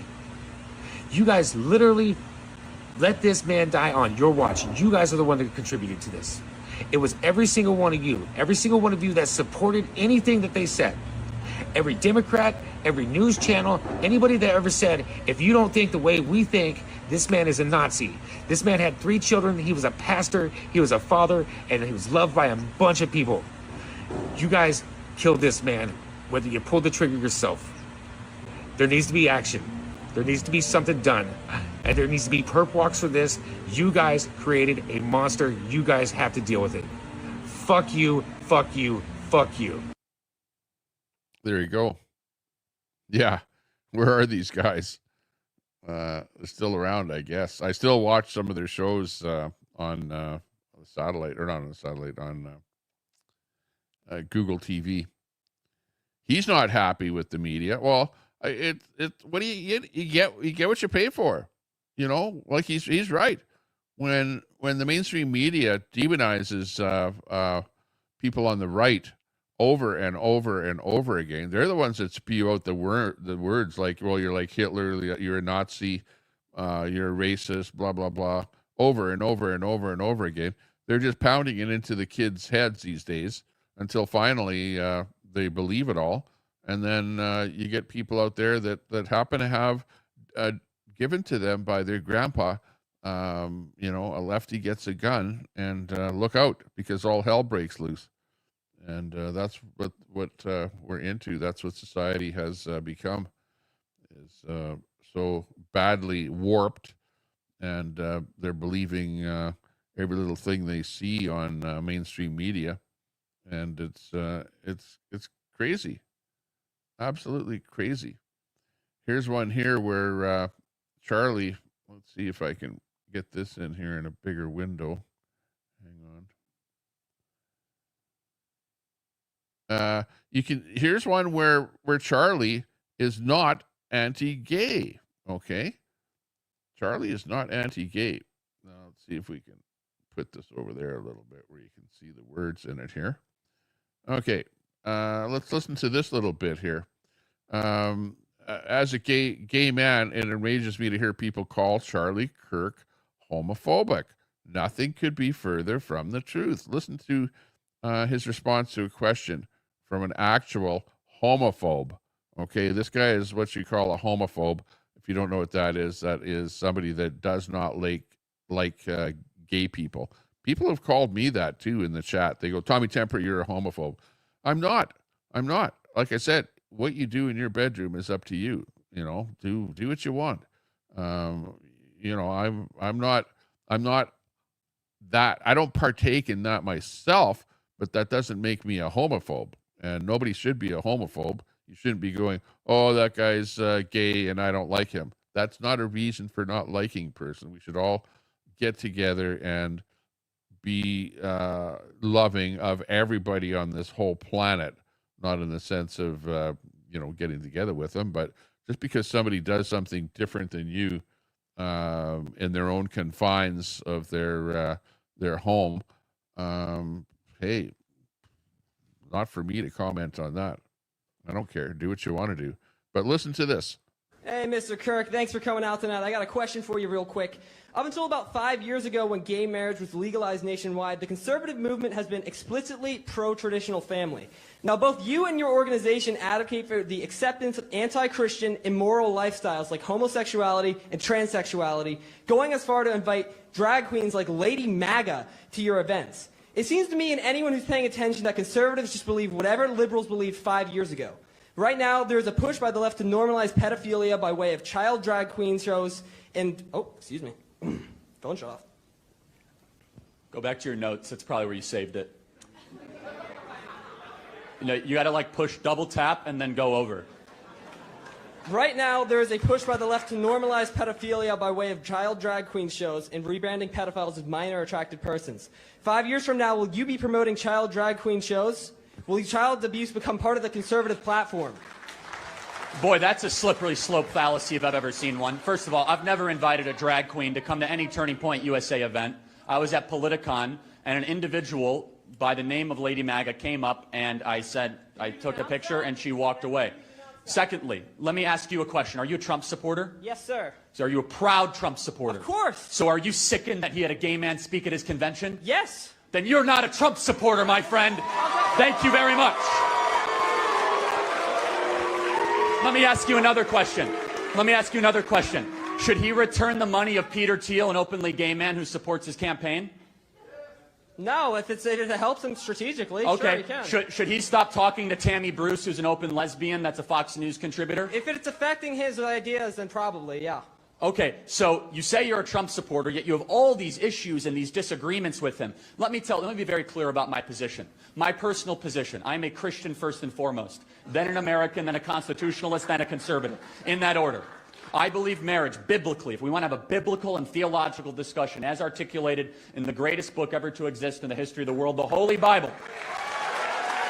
Marriage in the Holy Bible is one man, one woman. I also do not believe in the sort of rhetoric that some people engage in that all of a sudden that they say there's no place for gay people in the conservative movement. I do not believe that. And let me ask you a question. Can I ask you a question then? Sure, go for it. So, the American family, liberty, freedom, the Constitution, our history, veterans, that's what we're conserving. I'll get to you later, though, don't worry. So let me ask you a question. What if you had your way, what would you do with gay people in America? What would I do with them? Yeah, because they're not allowed in the conservative movement, so would you just kick them out anytime they show up at a Republican Party? If you were in charge, like what would you say? You can't be part of the Republican Party. If somebody is advocating for being openly homosexual, yeah, they should not be part of the conservative movement. So I just want to go through the list. Guy Benson, no place in the conservative movement. Dave Rubin, no place in the conservative movement. Peter Thiel, no place in the conservative movement. So that just to go down the list. If they are supporting open homosexuality. So I'm going to ask a very respectful question, as respectfully as I can. What does what they do in their private life concern you so much that you have to go up in front of a crowd? And it is against God. That is so. Let me ask you a question. Are you a Christian or not? Do we live in a theocracy? Yes or no? No. Do we live in a theocracy? You said you're a Christian. I am a Christian. And do you know what?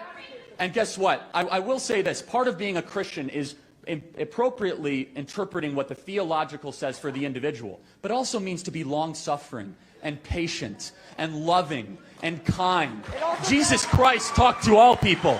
Jesus Christ went and did his ministry through Judea and Samaria, and he had dinner with tax collectors, and he had dinner with prostitutes, and he did his ministry in every part of the Mediterranean.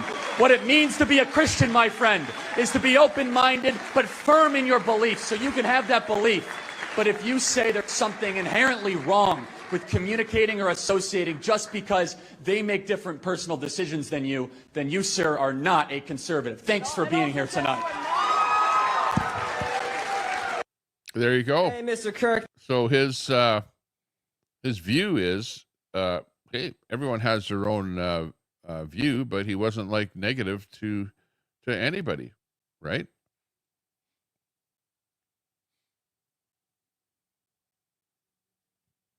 He wasn't against anyone. That proves it right there. That little bit there. There was, like you see, an openly anti-gay extremist is what that guy was, and he got shut down by Kirk. So again, people probably didn't really understand him. But it's funny that all of these clips are coming out now, so that you can kind of see what he was actually like now. But yet people didn't understand what he was like before. And just because he had discussions on campuses, people took it to be one-sided. And he wasn't a one-sided person at all. He was very open to discussing everything with everybody. And really, for those that were extremists like that guy, anti-gay extremists, he put the guy in his place. Saying, hey, you know what? If you're openly gay, hey, why not be part of the conservative side? But it's like people that they just think that people that are on the right are like that everyone is like this guy, right? And remember, there are people like this guy, right, that are anti-gay. They're out there. Absolutely they are. But is everybody like that? No, they're not. So stop trying to paint everybody with the same brush, and people do that to me all the time, where they think and they see a guy like this and they think that I'm like that, right? And I'm not at all. And there are some people in the chat where they've said, well, Tommy Temper, I'm unsubbing from you. I'm not subscribing to you because you like everybody, right? And you shouldn't like people that are of a certain persuasion. Well, that's you. That's on you. You're the one that isn't open. You're the one that's not accepting. You're the one that's not being inclusive, right? And the people on the left, they purport to be so inclusive, but yet they're probably less inclusive than the people on the right. right? The people on the right, sure, there are some that are homophobic and whatever, but a lot of people are pretty damn inclusive. And the only thing they don't like is, like, for example, indoctrination of children, right? Like, that's just a plain no-brainer for both sides. It doesn't matter whether you're left or right. Indoctrinizing children or getting children to, like Charlie says, they're cut off body parts or whatever before they're 18 years of age. Somebody had to come up with that date or that time of 18 years. But hey, until you're an adult, right? Until you've developed, right? And your mind, when you're younger, can be easily persuaded by others, right? And if you're persuaded into thinking that you're something that you're not, you could easily want to have something happen to you. But older people are not as easily persuaded. So leave it to when you're a little bit older to when you do things. That's all that everybody is actually saying, and that's what Charlie was saying. It's a sad time. Sad times we live in here. Let's pick up this little clip here, see what they have to say here. Hang on.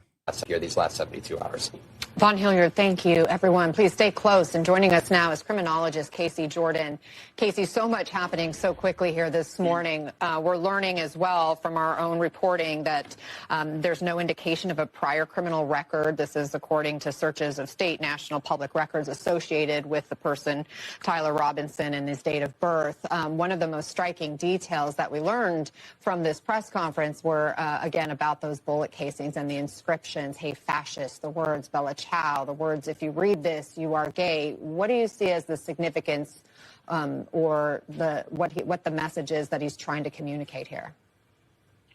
Really, I would need to actually see these words in the way that they are on the bullet casings in the gun to make a proper interpretation.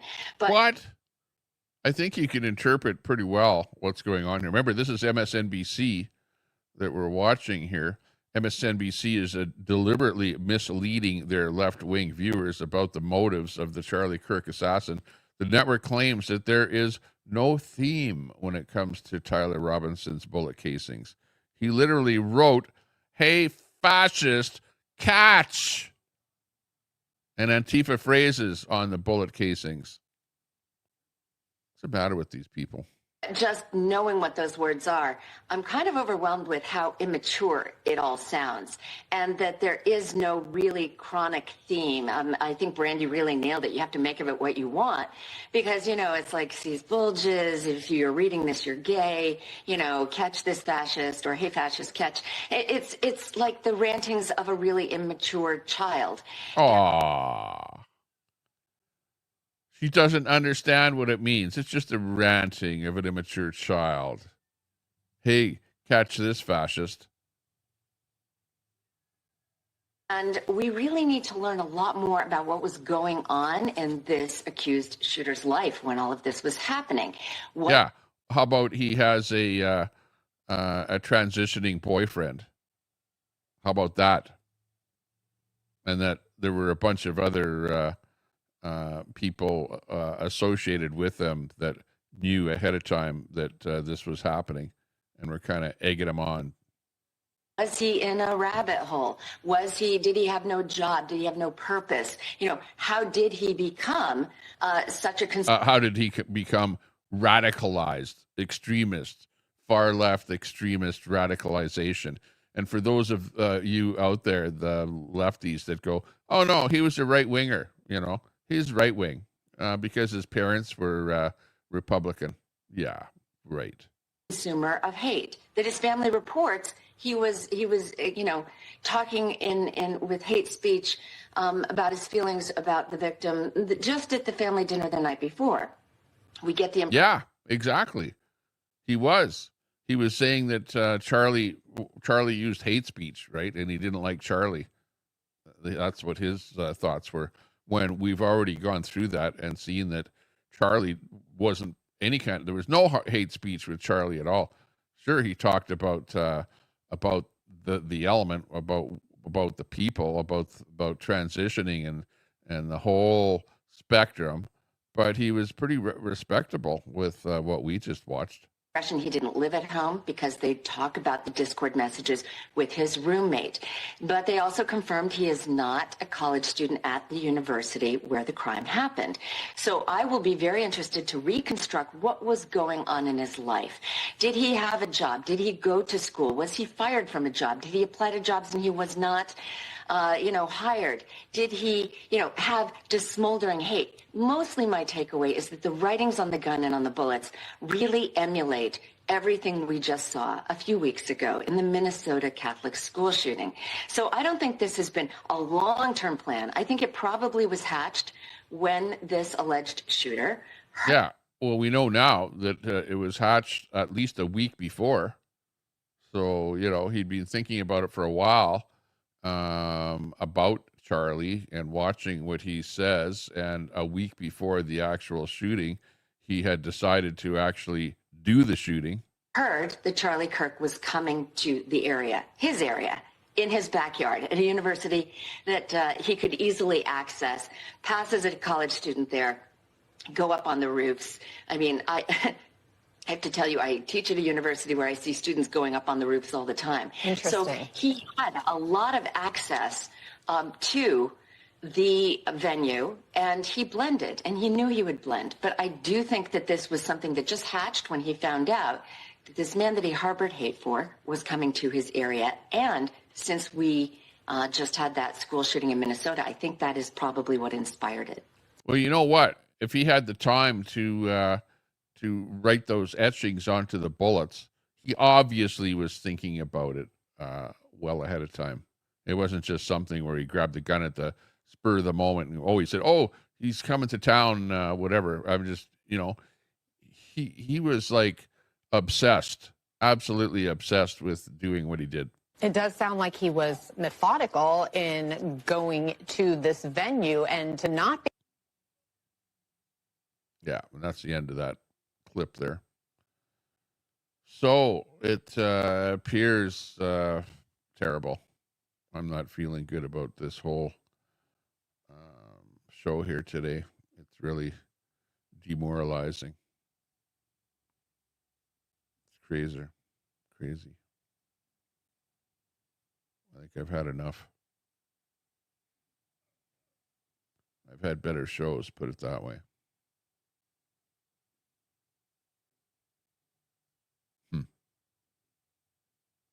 Just sad that it had to come to this, and that we even have to talk about it. This is where society is. This is where it's at. Mossad, sorry, but I'm gonna shut the show down because I've had enough. I'm sad with mainstream media most of all, because they're the ones that are pushing this narrative to call people names, call people out, and ultimately to take the law into their own hands and do crap like this. Shame on the mainstream media. Shame on the CBCs of the world, the CTV, Global, City TV, ABC, NBC, CBS, mostly MSNBC. They seem to be like the cream of the crop. CNN. They're all pushing the same garbage.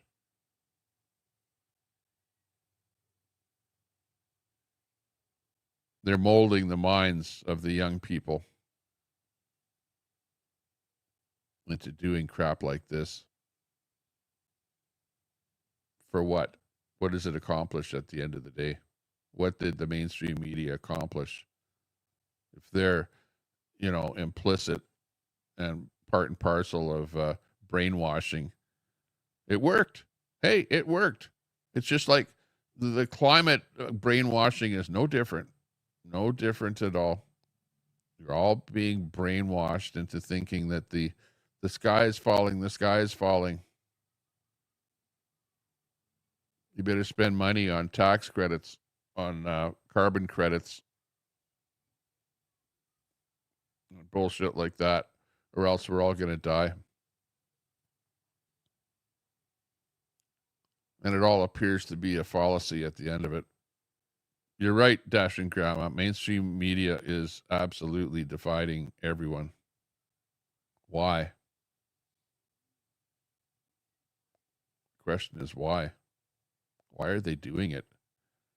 For advertising dollars? Because people are eating it up and they get their advertisers to pay them more money, and the more they divide, the more advertising dollars they get. Is it all about money at the end of the day? I just thought about that. Maybe it is, because when they do it, they're obviously pissing half of the population. Half of the population is eating it up and believing it, and the other half of the population is going, "That's bullshit. What a bunch of assholes for doing that." Because they're demons, says Dash and Grandma. Fake news. Yeah. Trump has it. Trump is right. Quote, fake news. Fake news. You are fake news. It's all fake news. Fake news. It's phony stuff. It didn't happen. It's all fake news. It is. Pretty much. Okay, I'm out of here. Take care. Stay out of trouble. And if you can't stay out of trouble, name it after me. Bye-bye for now. Thanks for joining us. And thanks a lot for the super chats. Appreciate that.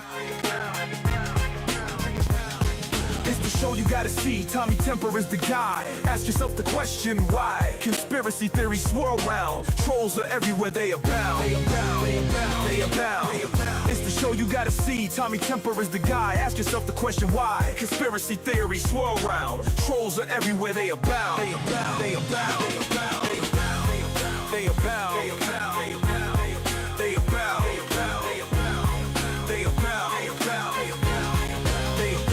So you gotta see.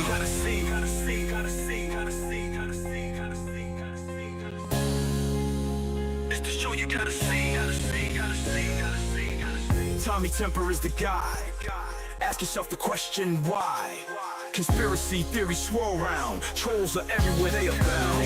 They abound. It's the show you gotta see. Tommy Temper is the guy. Ask yourself the question why. Conspiracy theories swirl around. Trolls are everywhere, they abound. They abound. They abound. They abound. They abound. They abound. They abound. They abound. They abound. They abound. They abound. It's the show you gotta see. Tommy Temper is the guy. Ask yourself the question why. Conspiracy theories swirl around. Trolls are everywhere, they abound. They abound. They abound. They abound. It's the show you gotta see. Tommy Temper is the guy. Ask yourself the question why. Conspiracy theories swirl around. Trolls are everywhere, they abound. They abound. They abound. They abound. They abound. They abound. They abound. They abound. They abound. They abound. They abound. They abound. They abound. They abound. They abound. They abound. Yeah. It's the show you gotta see. Yeah. Tommy Temper is the guy. Yeah. Ask yourself the question why. Yeah. Conspiracy theories swirl around. Yeah. Trolls are everywhere, they abound. They abound. It's the show you gotta see. Tommy Temper is the guy. Ask yourself the question why. Conspiracy theories swirl around. Trolls are everywhere, they abound. They abound. They abound. They abound. It's the show you gotta see. Tommy Temper is the guy. Ask yourself the question why. Conspiracy theories swirl around. Trolls are everywhere, they abound. They abound. They abound. They abound. It's the show you gotta see. Tommy Temper is the guy. Ask yourself the question why. Conspiracy theories swirl around. Trolls are everywhere, they abound. They abound. They abound. They abound.